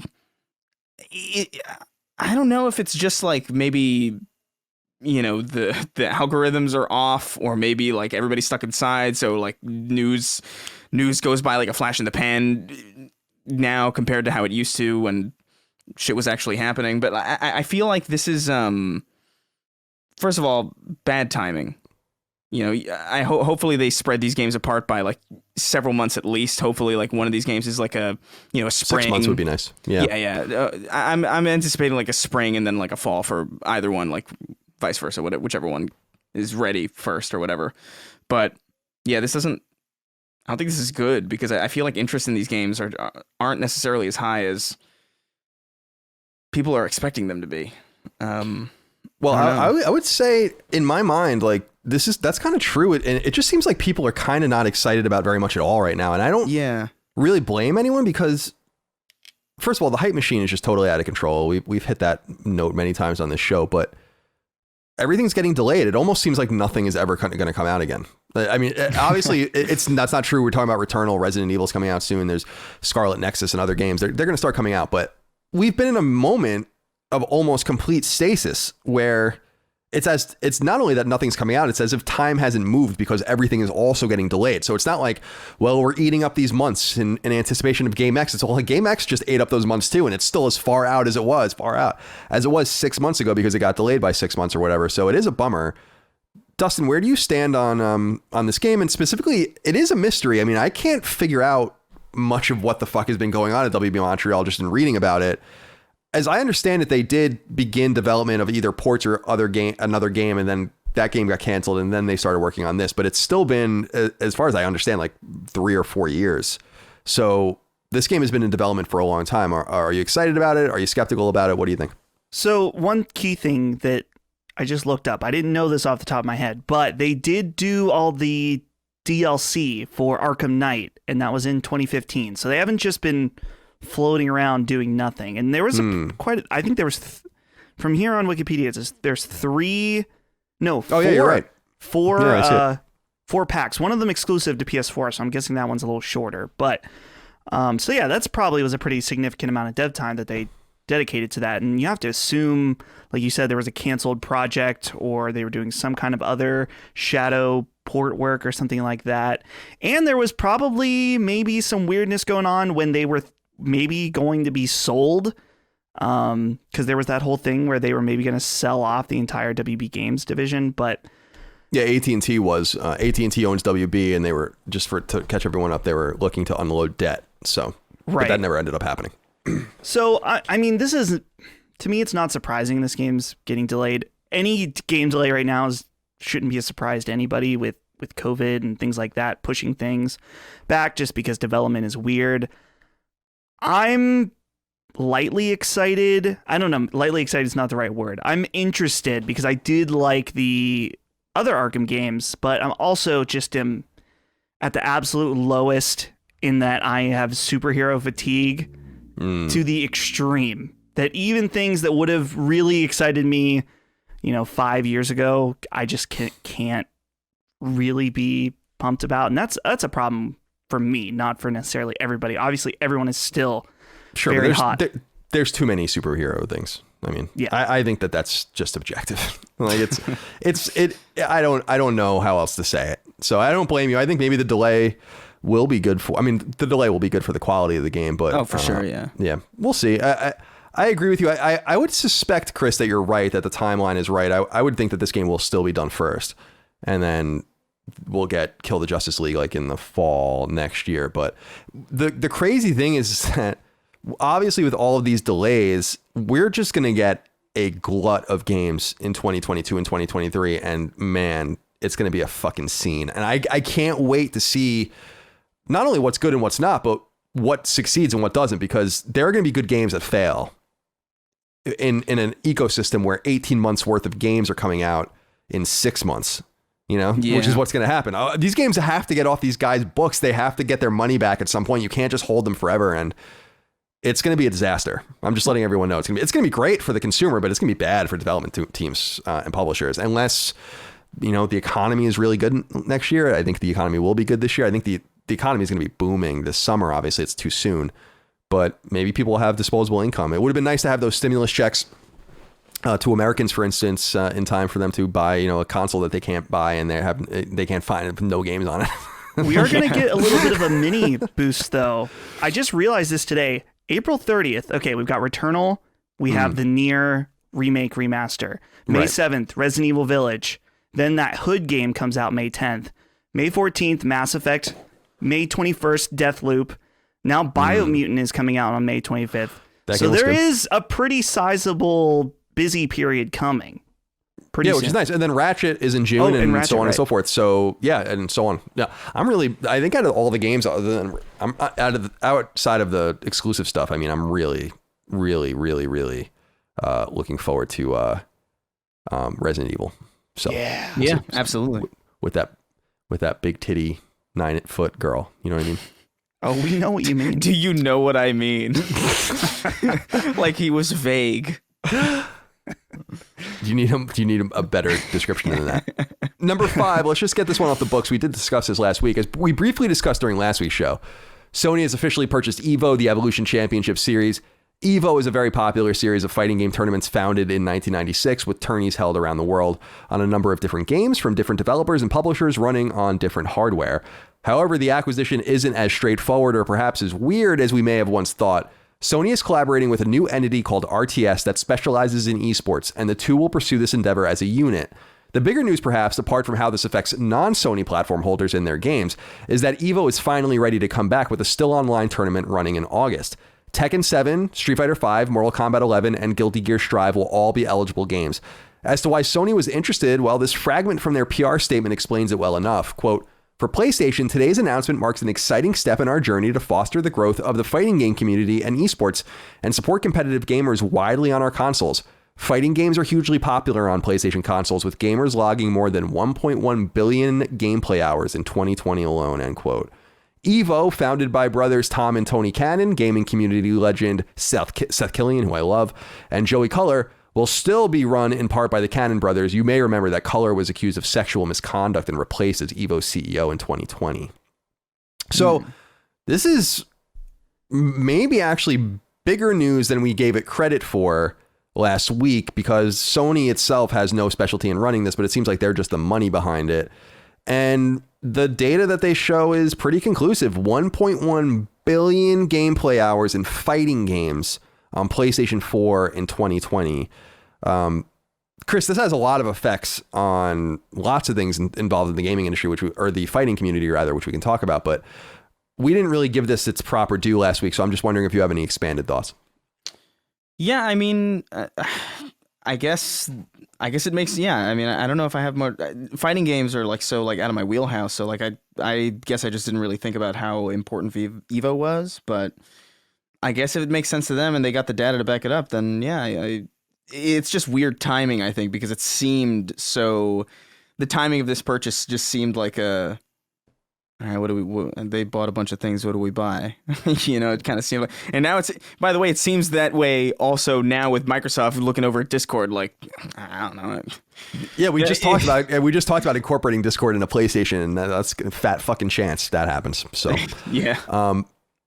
So just not because of Microsoft, because of Sony. So yeah, probably. It is.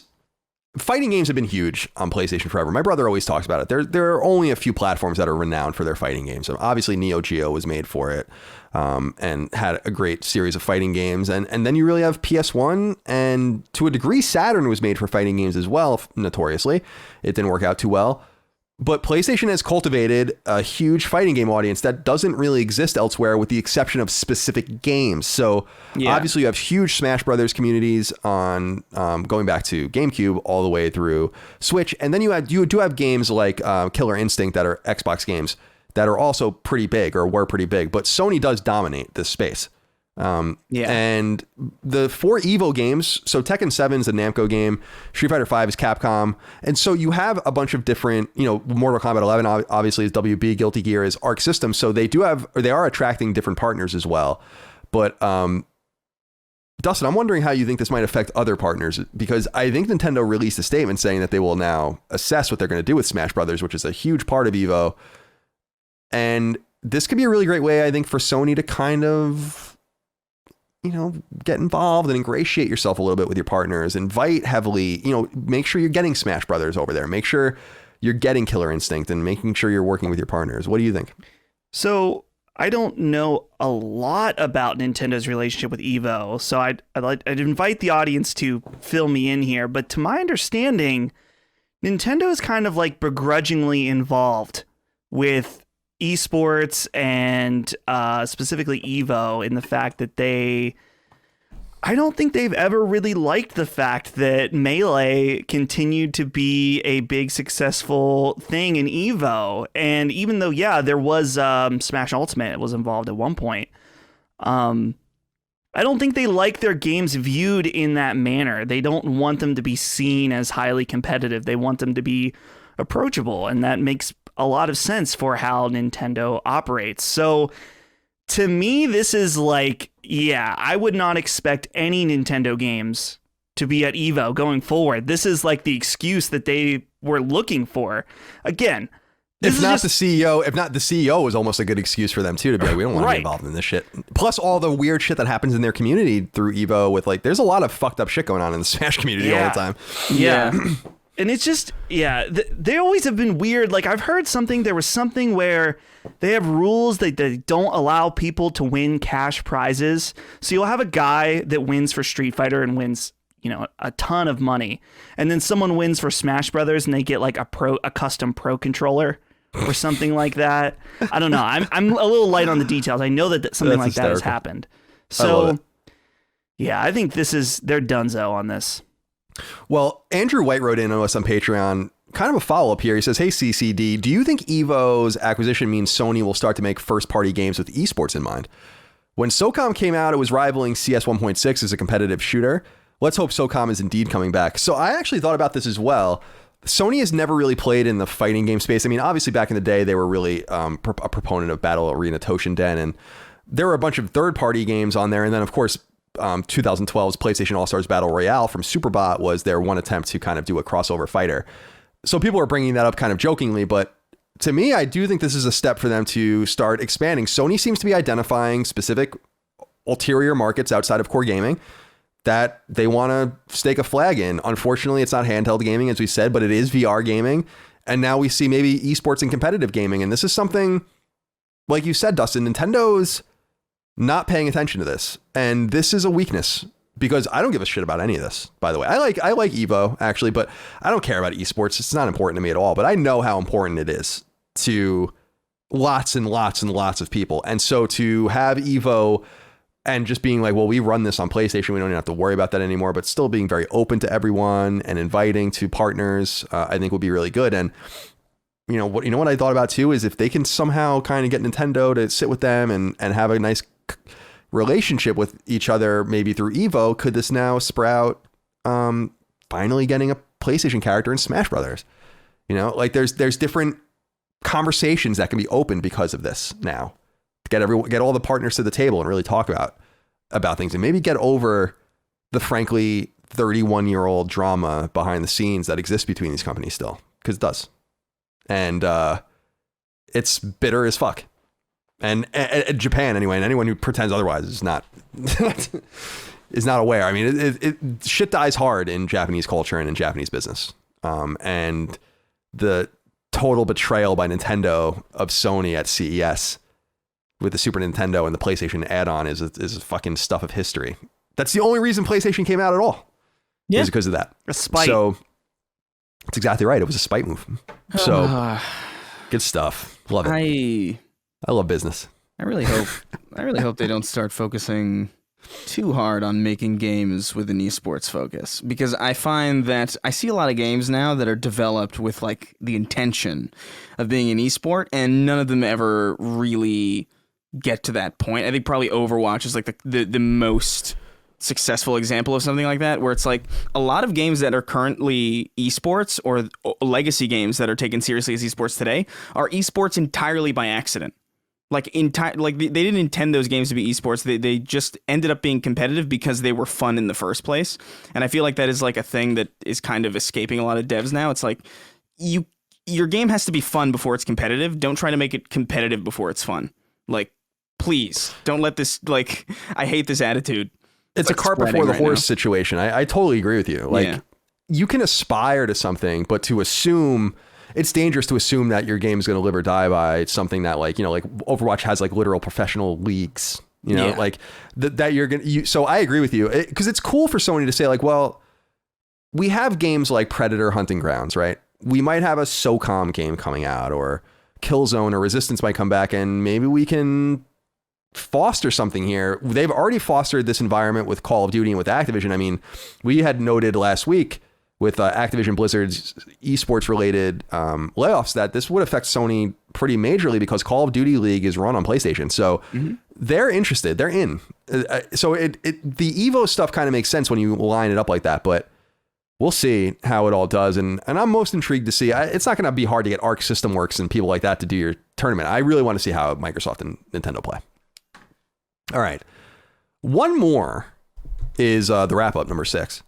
Developer IO Interactive has revealed a 7-part DLC pack for Hitman 3 called The 7 Deadly Sins. The first of its 7 acts may just be out by the time you hear this podcast.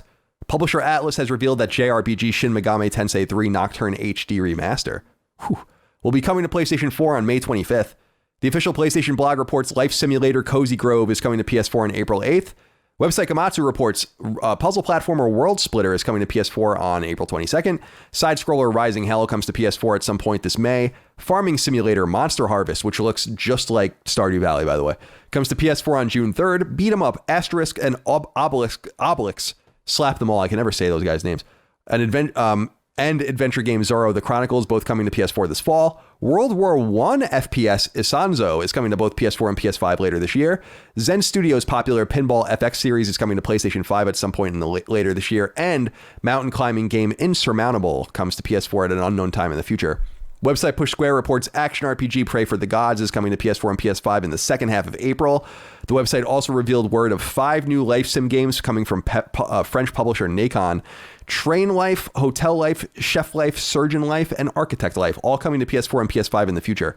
French studio Motion Twin has revealed that its massively popular randomly generated action RPG has surpassed Dead Cells has surpassed 5 million units sold.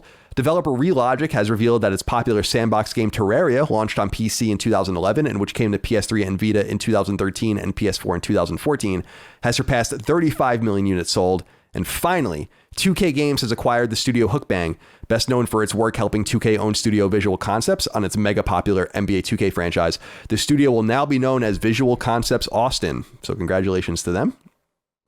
That's all for the news, guys. Man, I really hope Pray for the Gods is good.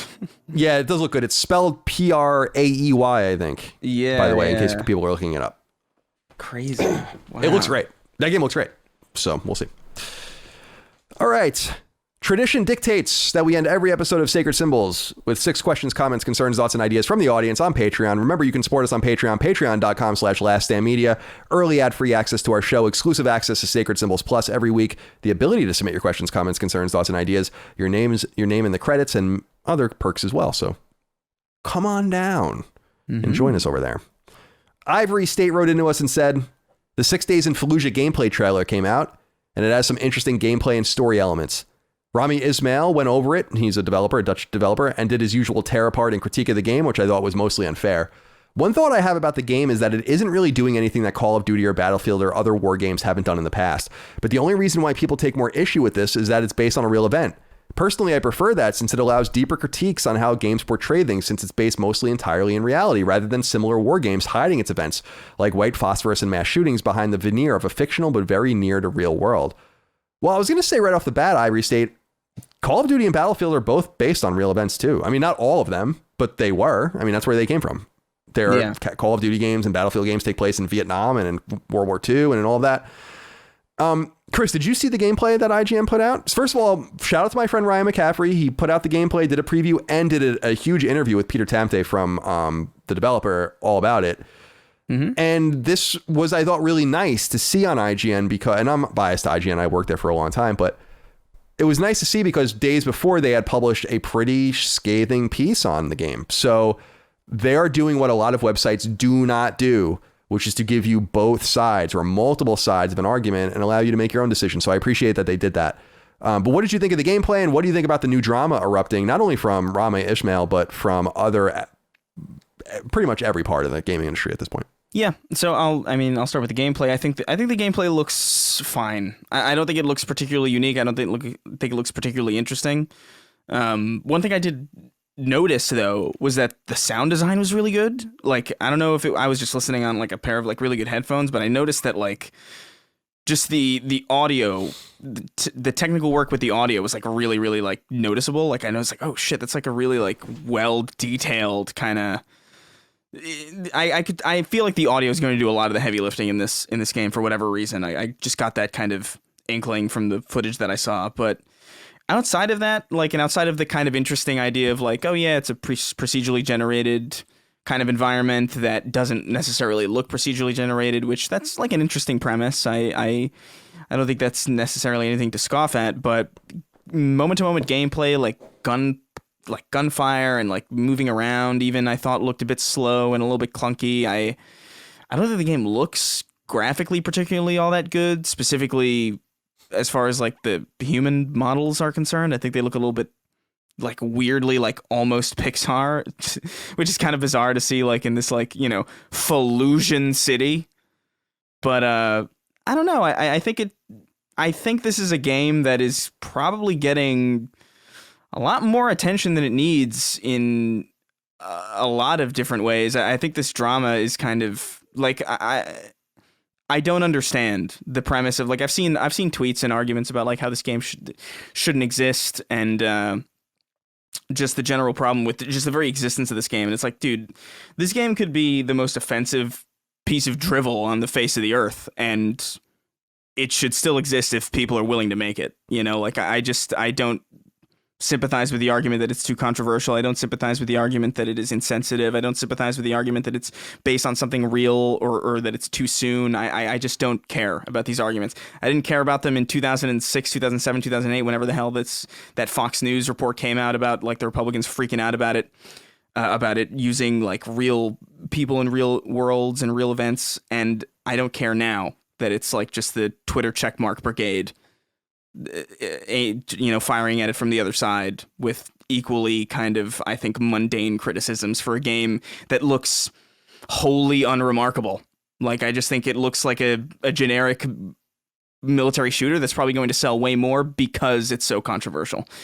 And I don't know. That's just kind of how I feel about it, long and short.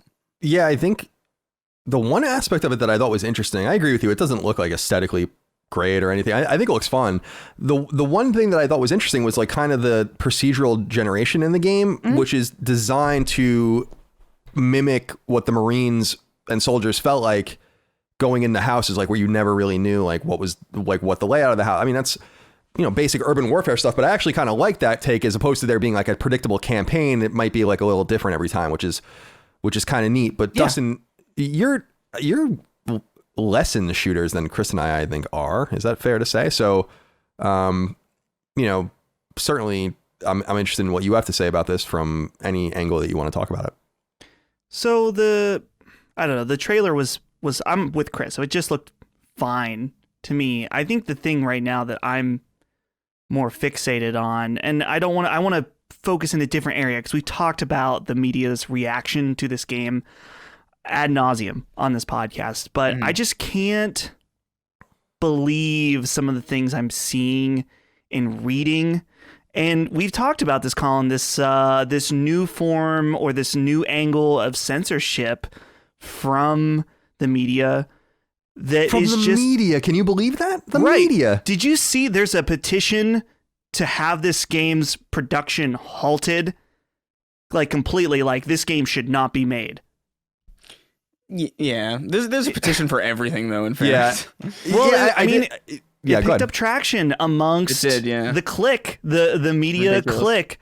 So, dude, and there's the thing, Colin. I know you commented about the Kotaku article about it, and I just found it It took me 2 seconds to find hypocrisy. I had to do it. Well, and Colin, I think you made the ultimate point is that what completely Ethan Gatch, the guy who wrote the article, he's just like completely missed the point. It's like, yeah, IGN is a news outlet.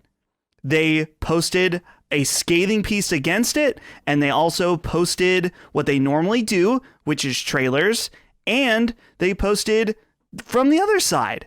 That is like what news is supposed to be, but people are so fucking far removed from that it just, they can't even comprehend it.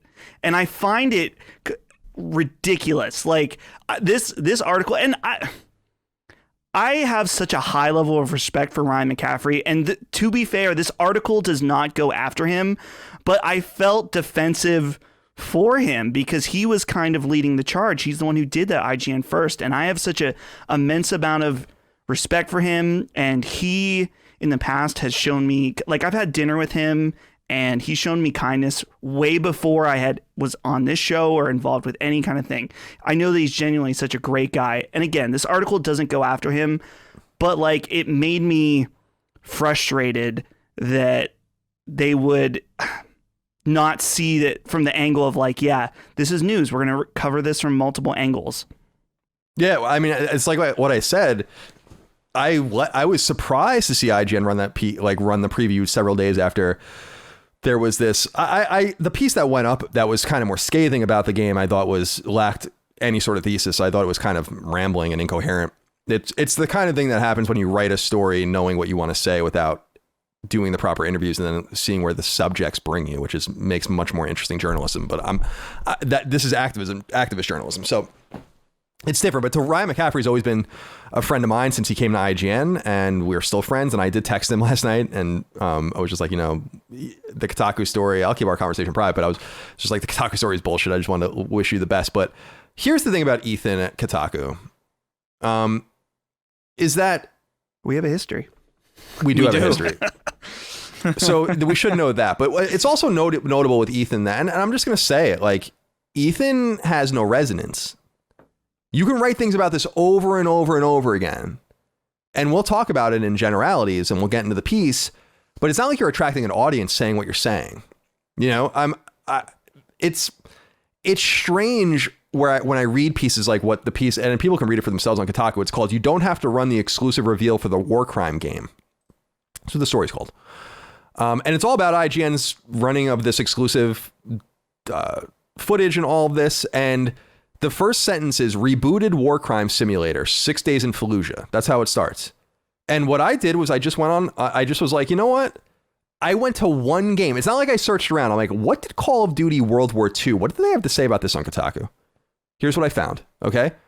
So first I'll say, because just to catch everyone up, people are upset that this game portrays the Marines and U.S. Marines and U.S. soldiers and allies as the heroic kind of element when a lot of questionable things might have happened in Fallujah. And by the way, the white phosphorus thing that everyone's so upset about in Fallujah, as noted with Steve Bainan when he was on our show, who is a military journalist, to talk about this several weeks ago on Sacred Symbols Plus, there's actually no conclusive evidence one way or the other that this actually ever did happen. That what everyone's most upset about. I just want to throw that out there. I'm not saying that war crimes did or didn't happen. I'm not saying the Pentagon does or doesn't cover shit up, which they do all the time. But people will know that read a lot of this stuff that the Pentagon releases stuff that's horrible about itself all the time. So it wouldn't necessarily be surprising that came out or not. But here's what I found in 2017. Here's what Kotaku said about World War II. Call of Duty World War II. So again, they just to kind of give the context, they want, and maybe he puts it in here, but basically the whole hullabaloo about this game is that it's propagandistic, that it doesn't give you historical or political reality, and that it doesn't give you historical context and all of that. Here's what they said about World War II. Okay, not the Battle of Fallujah. World War II, the greatest total war ever in human history. Call of Duty World War II does, if briefly, touch some topics, such as segregated squads and the absolute horror of the Holocaust in concentration camps. But mostly those subjects are tiptoed around. There was often the tense tug and pull of moral debates among the soldiers, questions of showing mercy or whether they should risk the mission to save civilians. I would have liked more history lessons packed in, but neither did I ever feel like I was just mindlessly killing enemies for fun. There was always enough context to remind me, holy shit, this was real. That's what they said about Call of Duty World War II. Now, a game being made with the input of scores of Marines and soldiers that were there doesn't give you the context necessary for the Battle of Fallujah. But Call of Duty gave you enough context to give you the, and again, quote, holy shit, this was real, end quote. The context in Call of Duty, bullshit. And this is where the rubber meets the road for me. This is selective outrage. And I said that the most damaging part of Ethan's shitty article was this. Quote, 6 Days in Fallujah may end up being a critical look at the myriad ways people suffered during the battle and at whose hands. But time and again, the game's shooter marketing has cut against that possibility. Everyone can and should interrogate how the game is shown, whether it should even exist, and what it ends up being. What you don't need to do is host and elevate a trailer that whitewashes a shameful moment in history into a tactical simulation. That's so interesting because Call of Duty World War II took place in 1944 and 1945. And I'm going to tell you, there were war crimes committed by all sides all over the continent of Europe in 1944 and 1945. And I didn't see that mentioned at all on Kotaku with the Call of Duty stuff. So I'm not saying that it should have been mentioned because it's a video game. And you can't possibly tell the entirety of World War II in a video game, nor can you tell the entirety of the Battle of Fallujah, the second Battle of Fallujah, in a video game. The point is that this is why I choose to leave the outrage at a minimum and why I choose to kind of pick my battles, because I know in the back of my head, someone's going to find a contradiction. Yeah, they always do. They always do. And it took me 2 minutes to find Kotaku's contradiction. And people were saying like, well, they're different writers. And I'm like, just show me the different opinion on Kotaku then. It might as well be one writer. At least IGN did the work to support different points of view. That's true, yeah. So I do want to say that, yeah, of course, Ethan's full of shit. And of course, we have our history with him. So that should be put on the table because he's a bad journalist. And we should just say that right off the bat. He's just a really bad journalist. But the outrage is selective over this game. Rami Ismail complaining about about Tomte saying no one wants to play a game about Iraqi civilians during the Battle of Fallujah. They don't. I'm sorry, they don't. There might be a space for that in the indie space, and that's what I said to Rami on Twitter. I'm like, well, go make a game. You're a millionaire, Rami. Go make your game. You don't have to make it yourself. You can executive producer fund it. Make the game that shows the civilian perspective of the Battle of Fallujah, and we'll see how well that does. You know, until then, they're going to tell. And here's the other thing that I said, and I think I said this, I might have said it last week, but I know I said it to someone. American Marines and American soldiers have the right to have their story told. They are not murderers and killers. They did what our government asked them to do. And I stand with them. I don't support the Iraq war. I think it was a huge mistake and a huge blunder. But to pretend like our boys went over there and just wantonly murdered and fucking did whatever we wanted over there and destroyed the place, and there's just, no, I'm sorry. That didn't happen. And we can have conversations about the political ramifications. We can have conversations about the military wisdom. We can have all those kinds of conversations, but when the bullets are flying in Fallujah, none of that mattered anymore. Now it was about their story, and they're telling their story, and if people want to tell the other side of the story, then do it. Do it. Yeah. And I will not only encourage it, I'll play it, I'll support it, and I would never say this about any video game, guys. I will never say, quote, we should debate whether it should even exist, end quote. Yeah. And it's what you said earlier, Chris, and I agree with you. And I said this on Twitter. I can think of really two examples of games that actually existed where I'm like, you know, the first one is that Atari 2600 game where you kill Indians and like kidnap Indian women and stuff. Custer's Revenge. Yeah. Right. That's one where I'm like, okay. The second one is that game, that famous game from, I don't know, 10 or 15 years ago, Rape Lay, right? Which was like a game that was making the rounds. Yeah. That was like basically like a raping game of some sort. I actually never even saw screenshots of it. I just heard about it. And in my mind, I was in the shower before and I was thinking, I'm like, even in my mind, even the most extreme examples that I just brought up, right? I'm like, I don't know that they shouldn't not exist. I think you can have conversations about the person's mental state that made them, about should they be sold? Should any publisher publish them? Should they be certified or rated or any of those kinds of things? Those are all questions that can be I think talked about. But I don't need Ethan talking about whether games should exist or not. That's not a conversation Ethan should be having. That's not a conversation I don't think anyone should really be having. And even those extreme examples, I'm like, I don't know. I don't support their existence per se, but I would rather, here's my stance. And this is the way I kind of figured it out. And I'll leave it back to you guys. I would rather have a couple of games slip through the cracks that are like, whoa, what the fuck is this? You know? And let's like back it up and let's judge and let's figure it out, as opposed to having a very whitewashed, sanitary and safe environment. For games. No, exactly. The amount of damage, the amount of quantifiable damage that a video game can do is very minimal. Even the worst. Even the worst examples of any kind of video game that you could bring up, to me, the debate about whether or not it should exist is the thing that's bothering me. It's look, anything. Like, it's, you could make whatever the hell you want. Like, the conversation about like whether or not it gets played, or whether or not it does well, or whether or not it has the entitlement to be hosted on public servers at PlayStation or Xbox or whatever the hell. Like, that's a different conversation. But like the existence is like a different thing. And to me, it's like, even if the game was propagandistic, which I don't know because the game's not out. You know, exactly. we haven't don't played know it. That very well might be true. And I would honestly I wouldn't even be surprised if that was likely the case. But fucking whatever. Who cares? Like, what is that also has the right to exist, and that should, you know, if somebody wants to make it, then let him make it. I think this weird idea it's the soldier side, so it's not valid. I think that's silly. Yeah, obviously war crimes happen. I remember one of the first like mind-blowing videos I saw on the internet was like, you know, a US soldier throwing a puppy off a cliff for no good reason. I remember I saw this like a live leak, like when I was like in like 2005, and I was like, yo, what is that? Crazy shit. But like, if that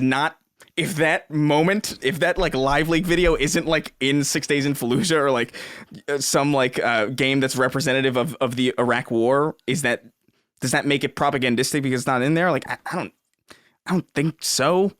It's a fucking video game.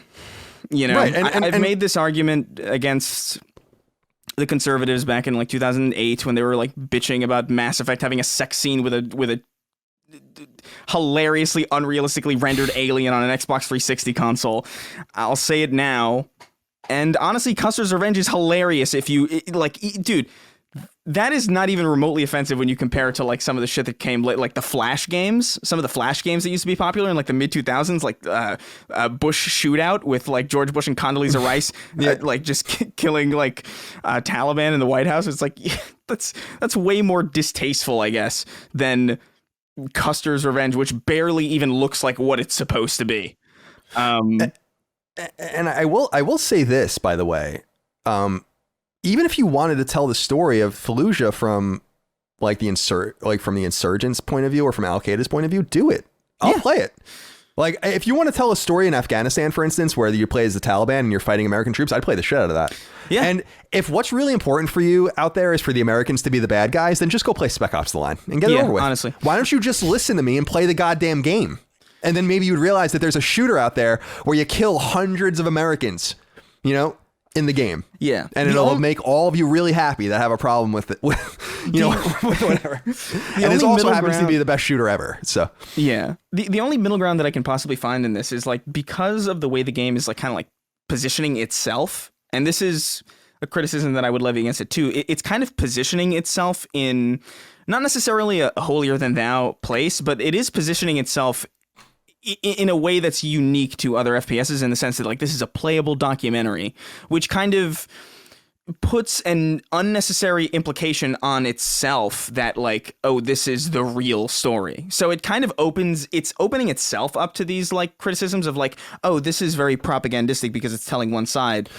I think that was just a bad marketing move. I don't think they should have said any of those terms at all. I don't think they should have said playable documentary. I don't think they should have put so much weight on the fact that this is based on real stories and real people, because, yeah, dude, like, I get, like, look, I come from a huge military family. Like, I support, them. I don't support necessarily the actions that our military does. Right. But I'll listen to their perspectives. But like, dude, like in the heat of war, you know, firsthand accounts, like that's not necessarily like the most, you know, what is it? The eyewitness testimony is often the least credible form of evidence. Like, you can't go and do like a documentary style game, do like ultimately like one perspective and then expect no pushback on it. That I understand, but the degree of the pushback is insane. Like, I just don't understand that this shouldn't exist.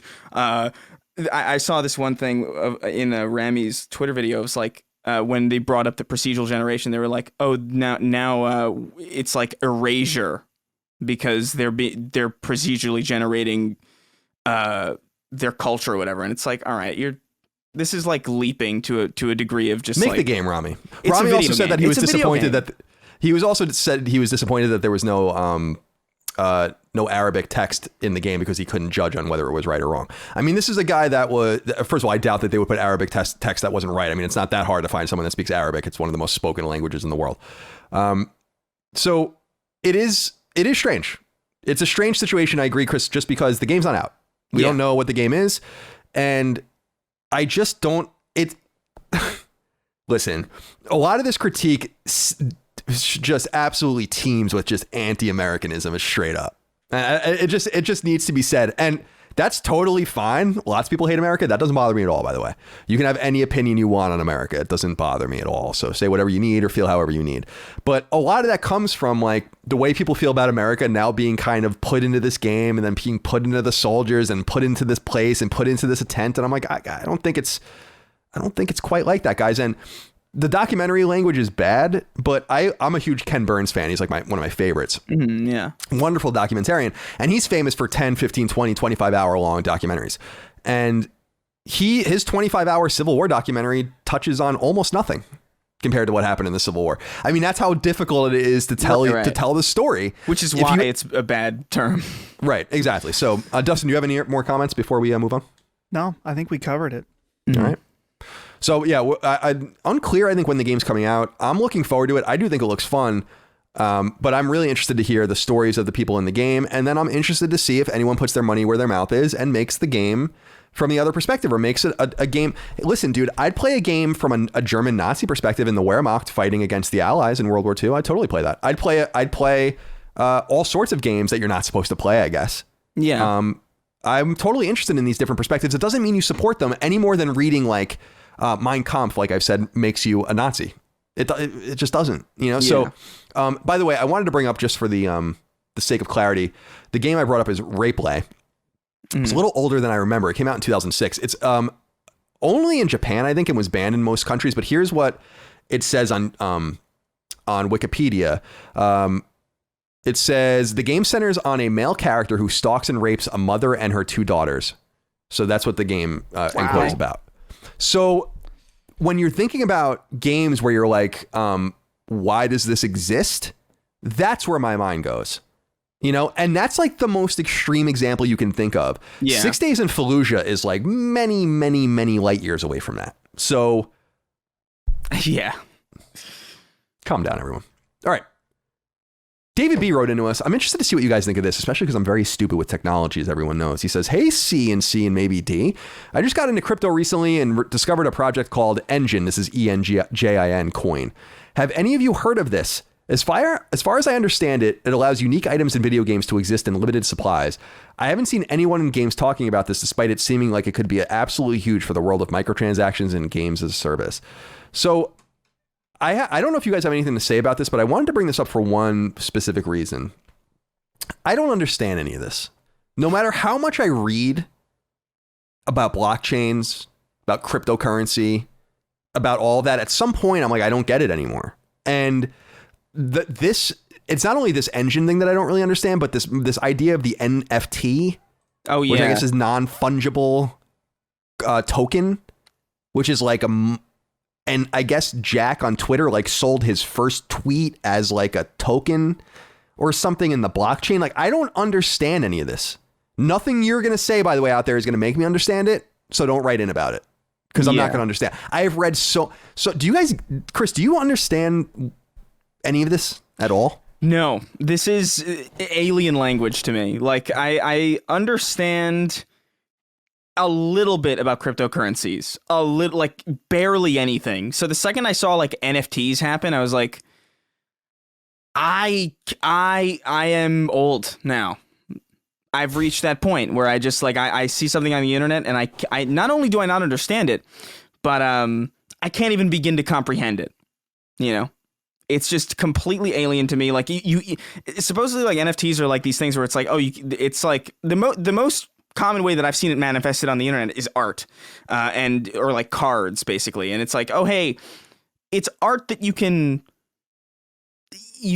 own, and you own the code that says you own it, but anybody can download it and anybody can own it in a traditional sense, but you officially own it and you pay money for it. I don't get it. It's confusing. I'm going to say something really ignorant right now. Is that, well, maybe not ignorant. I mean, this is the way I feel it. It probably is a little ignorant. Is that like, I really feel like a lot of cryptocurrency chatter is identical to Wall Street chatter in that it's built and made for the in-group to build up their own value, even though the value doesn't necessarily exist. You see this on Wall Street all the time. Yeah. It happens constantly. That's why prices fluctuate. I mean, we saw that with GameStop like a month ago. So I understand cryptocurrency. I understand non-sovereign money, and I understand, you know, the fight against fiat money and borderless money and all that. And I think that's interesting. But I think given the opportunity, here's what I said to someone. I'm like, if the American dollar is suddenly worthless, we have way bigger problems to deal with than whether I have crypto, like, you know, Bitcoin. Yeah. So it's like the same people that are like, you should have gold and silver. And I'm like, yeah, dude, when the Chinese EMPs go off over Omaha and we're all fucking, you know, fighting each other like Mad Max in the streets, I'll make sure to haul my gold and silver around and try to trade it for pharmaceuticals. So it's kind of like a similar feeling I have where I'm like, I know Tesla is now starting to take Bitcoin, which is interesting for cars, like straight up. But until everyone starts taking it, it's kind of valueless. I know fiat money is just printed out of thin air, but at least the American military backs it, as opposed to like just dudes on the internet that back the value of cryptocurrency.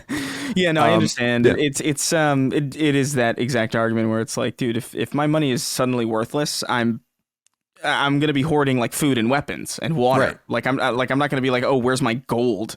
Yeah, I'm going to be like, sir, I need to charge my phone so I can access the blockchain. And they're like, son, there hasn't been electricity in 15 years. So Dustin, you're smart. Do you have any insight? No to both of those. Not smart and have no insight. The only thing that I was thinking is that I don't understand what's unique to this in the fact that like unique game items have existed already. You see like there's this Counter-Strike. They've got like super rare skins. So I don't know how attaching blockchain to that makes it any different. But maybe someone can write in and explain that to us. This is like, so I even did a fireside chat back in the day all about blockchain, and I still don't. I mean, I went from like 0 to 1% to like 5 to 10% understanding in that conversation. That's about where I've stayed. And I'm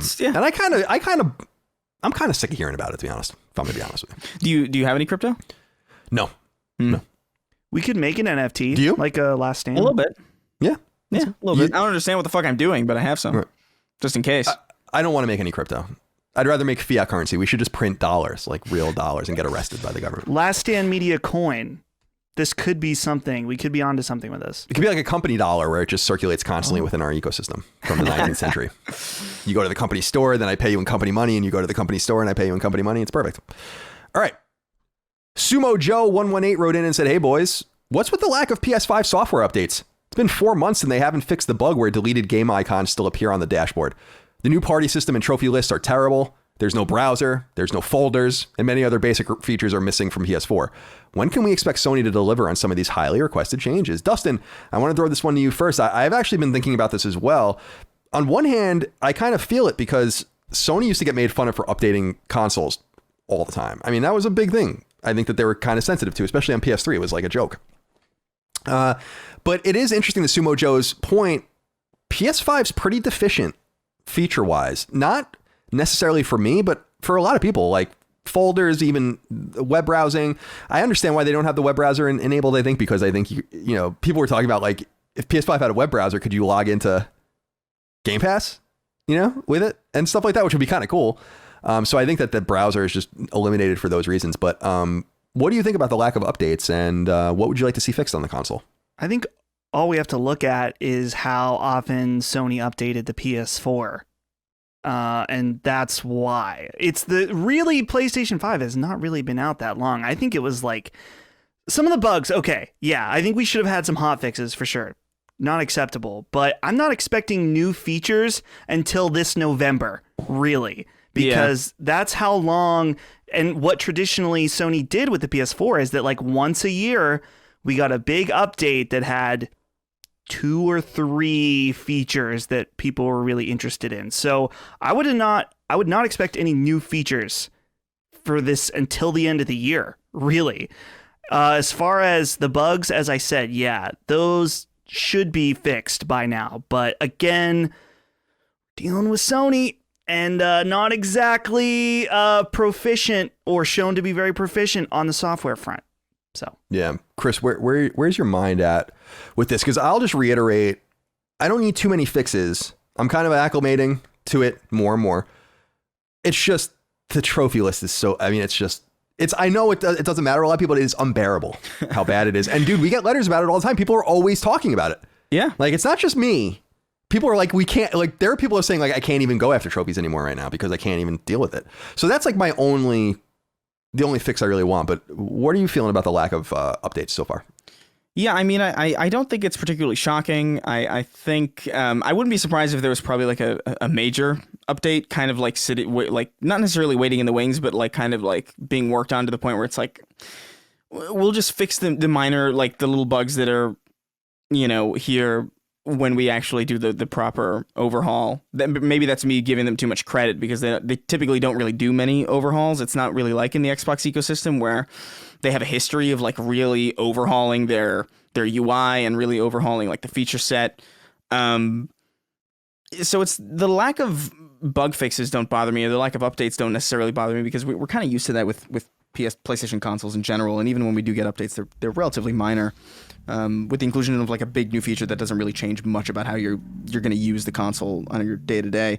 But to me, I don't know, this question's weird because like the trophy list I get, but like there being no browser, like there's no browser because browsers are like gross to use on consoles. That's why it's like a gross experience. Like it was a novel kind of cool, neat thing on the PS3 when most people who were in like high school or under didn't have laptops or phones, but like I remember even the browser on Xbox One and PS4, I was like, why? Like, why would I ever use this? It's the same thing as like back on the Xbox 360 where you could plug your iPod in and like, whoa, I can play like music while I'm playing Need for Speed. And it's like, yeah, that was cool at the time, but like it's not necessary now. Now you've got a phone and, probably a laptop and probably like some Alexa sitting somewhere. You don't need to plug your thing into your console to play music reliably while you're playing a game. It's an old feature, really. Like browsers are like that too. And I honestly think folders are like that as well. Like I don't think many people care about like how their stuff is organized in a faceless photo that's just like sitting on your cross media bar. I think a lot of these basic features that we look at as basic are really just kind of out of date. As much as I would love for those features to still be there, just to say like, hey, look at the feature set on this thing, even if it's something that maybe even like 1% of the player base is going to use, because I do think that's cool. The sad reality is that I guarantee you in the PS4 generation, probably like maybe 5% of players probably use the browser. I can't remember the last time I even opened a browser on a console. Because I've always had a laptop or a phone. The PS3, people might remember, famously had print options, which was you can hook up a printer to the PS3, which was awesome. So there's a bunch of weird, antiquated stuff. But I agree with you. I was never one for folders, but more options are better. I'm kind of curious. It could also be that PS5 is pretty stable, and that it doesn't really need very much right now. I also am of the mind that they're not in any rush because no one has one right now. Or, they're millions of people have them, but it's not like a mass market machine by any stretch of the imagination. So they have time. Yeah. We heard from David B earlier, so let's hear from David D, as in douche. But that's not what I mean. He's not a douche. I'm just saying it's as in douche. Oh. He says, hi, guys. Taking a quick break from the PS3 Vita news, which I'm sure everyone has covered. I started playing the PS5 version of Crash Bandicoot 4. I fell for the usual trap of playing the PS4 version first. Turns out if you transfer your save over from PS4, you'll automatically pop most of the trophies. As the proud owner of the Crash 4 Platinum on PS4, my proudest trophy achievement to date, I'll be getting the PS5 Platinum in no time.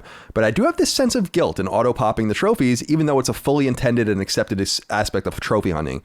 Do you feel like this one getting automatic trophies? So I won't even kick this over to you guys because I'm sure you don't care, but this is a problem that goes back to Sound Shapes, which came to PS3 Vita and later PS4, and you can transfer your saves around and just pop the Platinums. And we all did that because it was novel and new and interesting.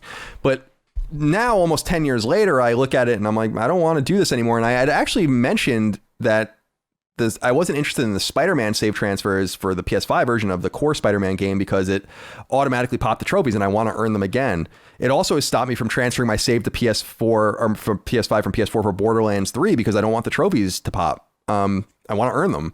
So what I would like to see, David, is a situation where maybe you get an option. I have no problem with people popping them automatically and whatever. That doesn't bother me if that's the way it works. But it would be cool if like you could turn that off and say like, no, I want to earn, like, it's just a one-time thing maybe where it's like, we're asking you, do you want to do this? Yes or no? And if you say no, then it's like, they just don't do it. And that's it. That's the end. And then you just can earn them again. Cause it kind of is stopping me from wanting to play some of these games over again, but it also kind of, on the other hand, gets me excited to play the games in the future. Like, for instance, Horizon is inevitably going to get ported to PS5, the first one, inevitably, no doubt. Yeah. And that will have probably a new trophy list, and it'll probably bake in like the Frozen Wilds and all of that, and I'll play it again. But I'm sure there's going to be a way to transfer your save from one to the other, and the same with God of War, where you'll be able to pop the trophies automatically, and I don't want them. I don't want that shit. So I don't mind people doing it, but it's not as egregious to me as just games that are easy because you already earned the hard trophy once. I mean, it's not hard. It's Crash Bandicoot 4 is hard. That was going to be my contract because I was going to say so. I was like, dude, Crash Bandicoot 4's like trophy list is bonkers, ridiculously hard. Like I looked at that because I thought about it. I thought like, you know what? It's a Crash game. I already have the Crash Team Racing Platinum. That was a bitch. But I got it, and I was like looking at this, it's like, you know what? Maybe I will. And then I looked at the list, and I was like, there's no way in hell I'm even remotely touching this with any completionist mindset. It is such a hellscape of trophies to accomplish. So like the thought of like, if there's any game that's okay with, it's absolutely Crash Bandicoot 4. It's absurdly hard. Yeah, I think you're right, just in the sense like, have your 2 platinum trophies. That's one that you can have your 2 platinums. Yeah. You know, Spider-Man I think is a little different, but this is going to keep happening, and just another disruption to the trophy ecosystem, but it doesn't matter anymore.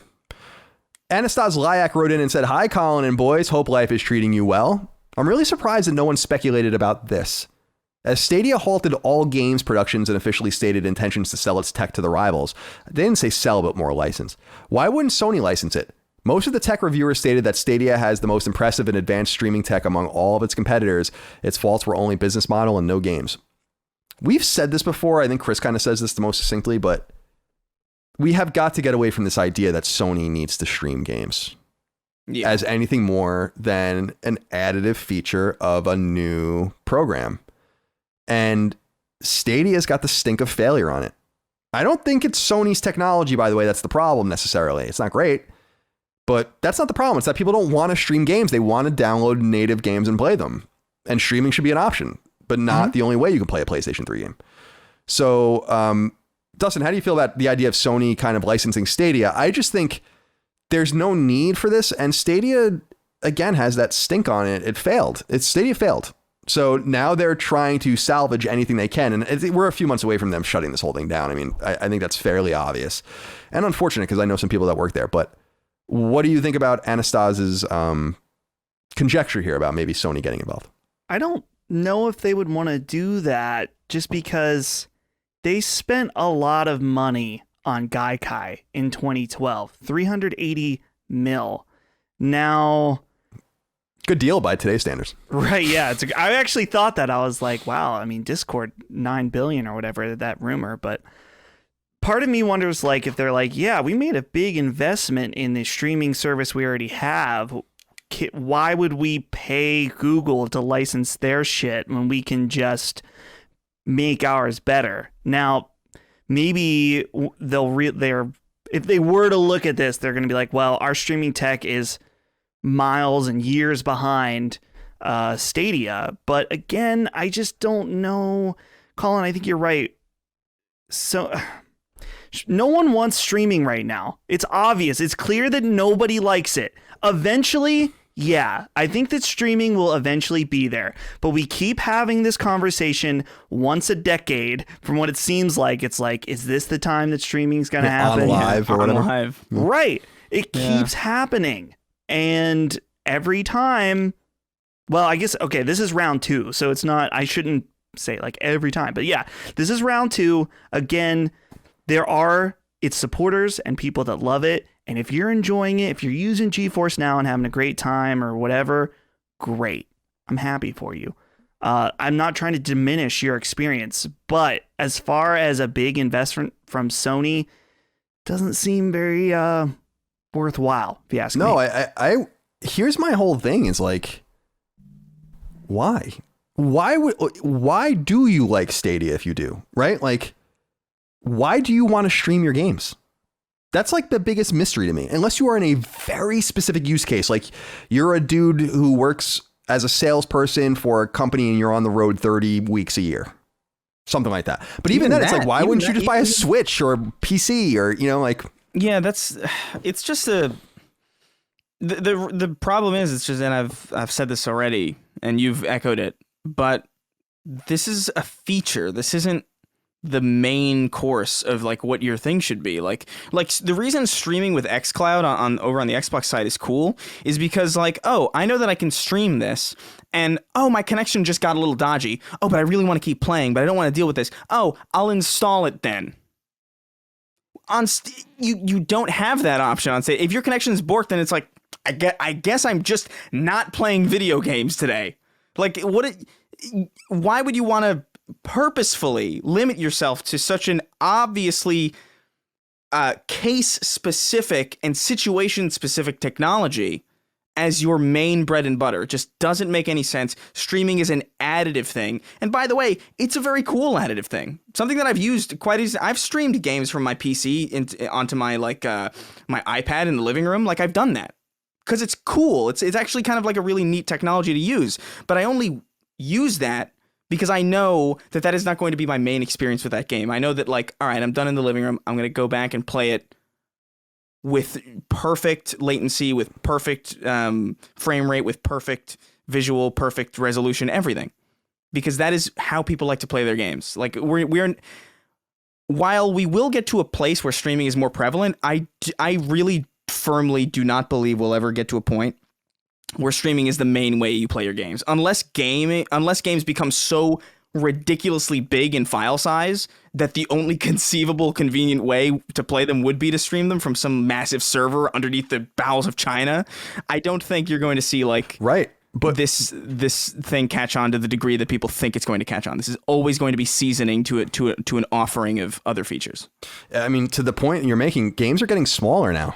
Yeah. So I think we actually crescendoed. Mm-hmm. And I would be surprised if games ever got bigger overall now, unless the games themselves, the scope just opens up so much. But just with the way SSDs read data now and stuff, like, games are just much smaller. So yeah, I agree with you. It's a nice additive option. And by the way, to all the staunchest PS Now supporters, I'll remind you that like PS4 and PS2 games were also streaming only. And Sony finally realized that was dumb.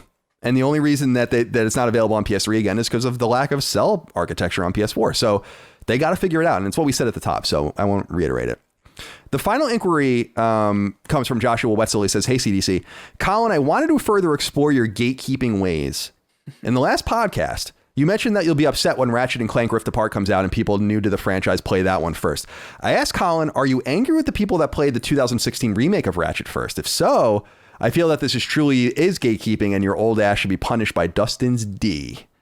Also, do you feel the same way about someone jumping into GTA 5 without playing any others? Anyway, love the show and I forgive your faults. I wanted to bring this up. We won't have to, we can end now, but I wanted to bring this up because I think a lot of people had brought up some pretty insightful commentary on this.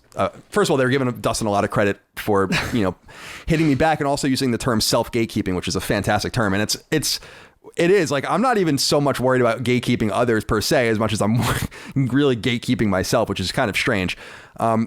But the examples he brought up were interesting because it's like GTA 5. No, I think that's a fine game to jump into. But I realized that he made a really good point about Ratchet and Clank 2016, because I have played the original Ratchet and Clank. I love it. I have the platinum on PS3. It's a PS2 game, but it came to PS3 later. So, but there are lots of people that didn't play the original Ratchet and Clank, have no context for the remake, and I never gave them a hard time for that. So it's and completely to the point. I think I'm wrong in the sense that it's an impossible standard to uphold.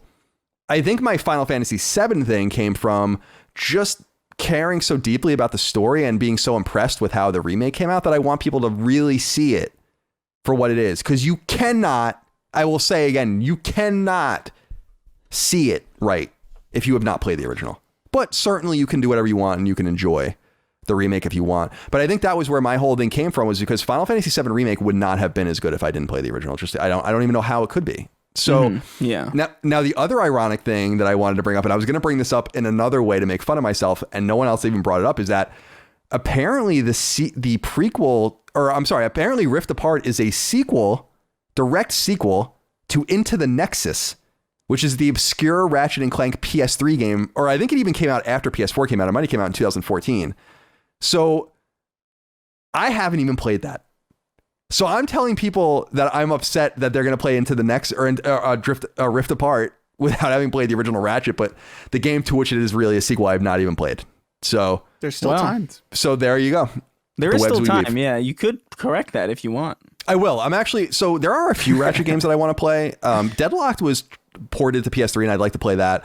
There was that tower defense game called Full Frontal Assault that's still on Vita. That's $10 that I kind of want to play. And then Into the Nexus. Actually, I remember Insomniac coming to show me the game. And that was the only time I had ever played it. And it was just basically a cheap, I think it was like $20 or $30 when they released it. So it was another one of those budget style Ratchet games, but apparently Rift Apart is a sequel to it. So don't listen to me, I guess is what I'm saying. All right, boys, that's all we have. Any closing comments, Chris, before we go? No, I think my mind is completely empty today. I haven't eaten. My mind is empty usually. Also, like at all. Me neither. It's probably a mistake. Dustin, do you have any closing comments? No closing comments other than, I don't know. You were talking about, people said they enjoyed me giving you a smackdown. Yeah, which they did. I felt a little uncomfortable by. It's a little weird. You're my boss, so I can't do that all the time unless I really feel the need. I would never fire you for embarrassing me, unless you embarrass me like in some other. I would never fire you for embarrassing me on the show. Oh, okay. Yeah, good. there you go. Well, if you made some horrible edit that made me seem like I was like a full blown sexist or something, then I would I'd be a little more upset with you. I did one time, Colin. You had me. You put out a real loud burp in the middle, and you were like, "Edit that out, Dustin." And I texted you and I said, "Colin, I will edit out your burps, but if you ever rip ass on the show, it will stay." Yeah, it will. Well, here's the thing. I move around in my chair a lot, which I'm sure people know. I'm very finicky, and people that record with me know that I've always been like this. But people often think they hear a fart. I've noticed when I that move on my chair, comments. and I'm like, guys, if I farted, I'd tell you. Yeah. He So would just make notice. no bones about it. He would sound the sirens off on that. No fart's getting through without me telling you. So don't worry. If you hear it, it's not a fart. All right. All right, boys. Thank you for your time this week. It was a good show. Thank you so much out there for listening to us and supporting us. If you listen to us on free feeds, please consider leaving us a nice review on iTunes and elsewhere. Listen on YouTube, give us a thumbs up, subscribe, leave a nice comment if you want. And of course, support us on Patreon, patreon.com/laststandmedia. We need your help over there. It's the way we do this. It's the way we pay everyone that's involved fairly. It's the way that we keep the lights on and all of that. So please do consider it. And laststandmedia.shop for merch. That's it. We appreciate you. We'll see you next time. Until then, goodbye. See ya. Take care, guys. Sacred Symbols, a PlayStation podcast, is a product and trademark of Last Stand Media and Collins Last Stand LLC, and is recorded from Central Virginia and Burbank, California, USA. The show is conceived by, is written by, and is produced by me, Colin Moriarty. My co-host is Chris Raygun Maldonado. Sacred Symbols' executive producer is Dustin Furman, and the show is edited by associate producer Ben Smith. All of Last Stand's theme music is by Ramon Narvaez. As you know, all of Last Stand Media's shows, including Sacred Symbols, are fan-funded on Patreon at patreon.com/laststandmedia. The following names are at the producer support level or higher on Patreon, and we're grateful for your kindness and generosity.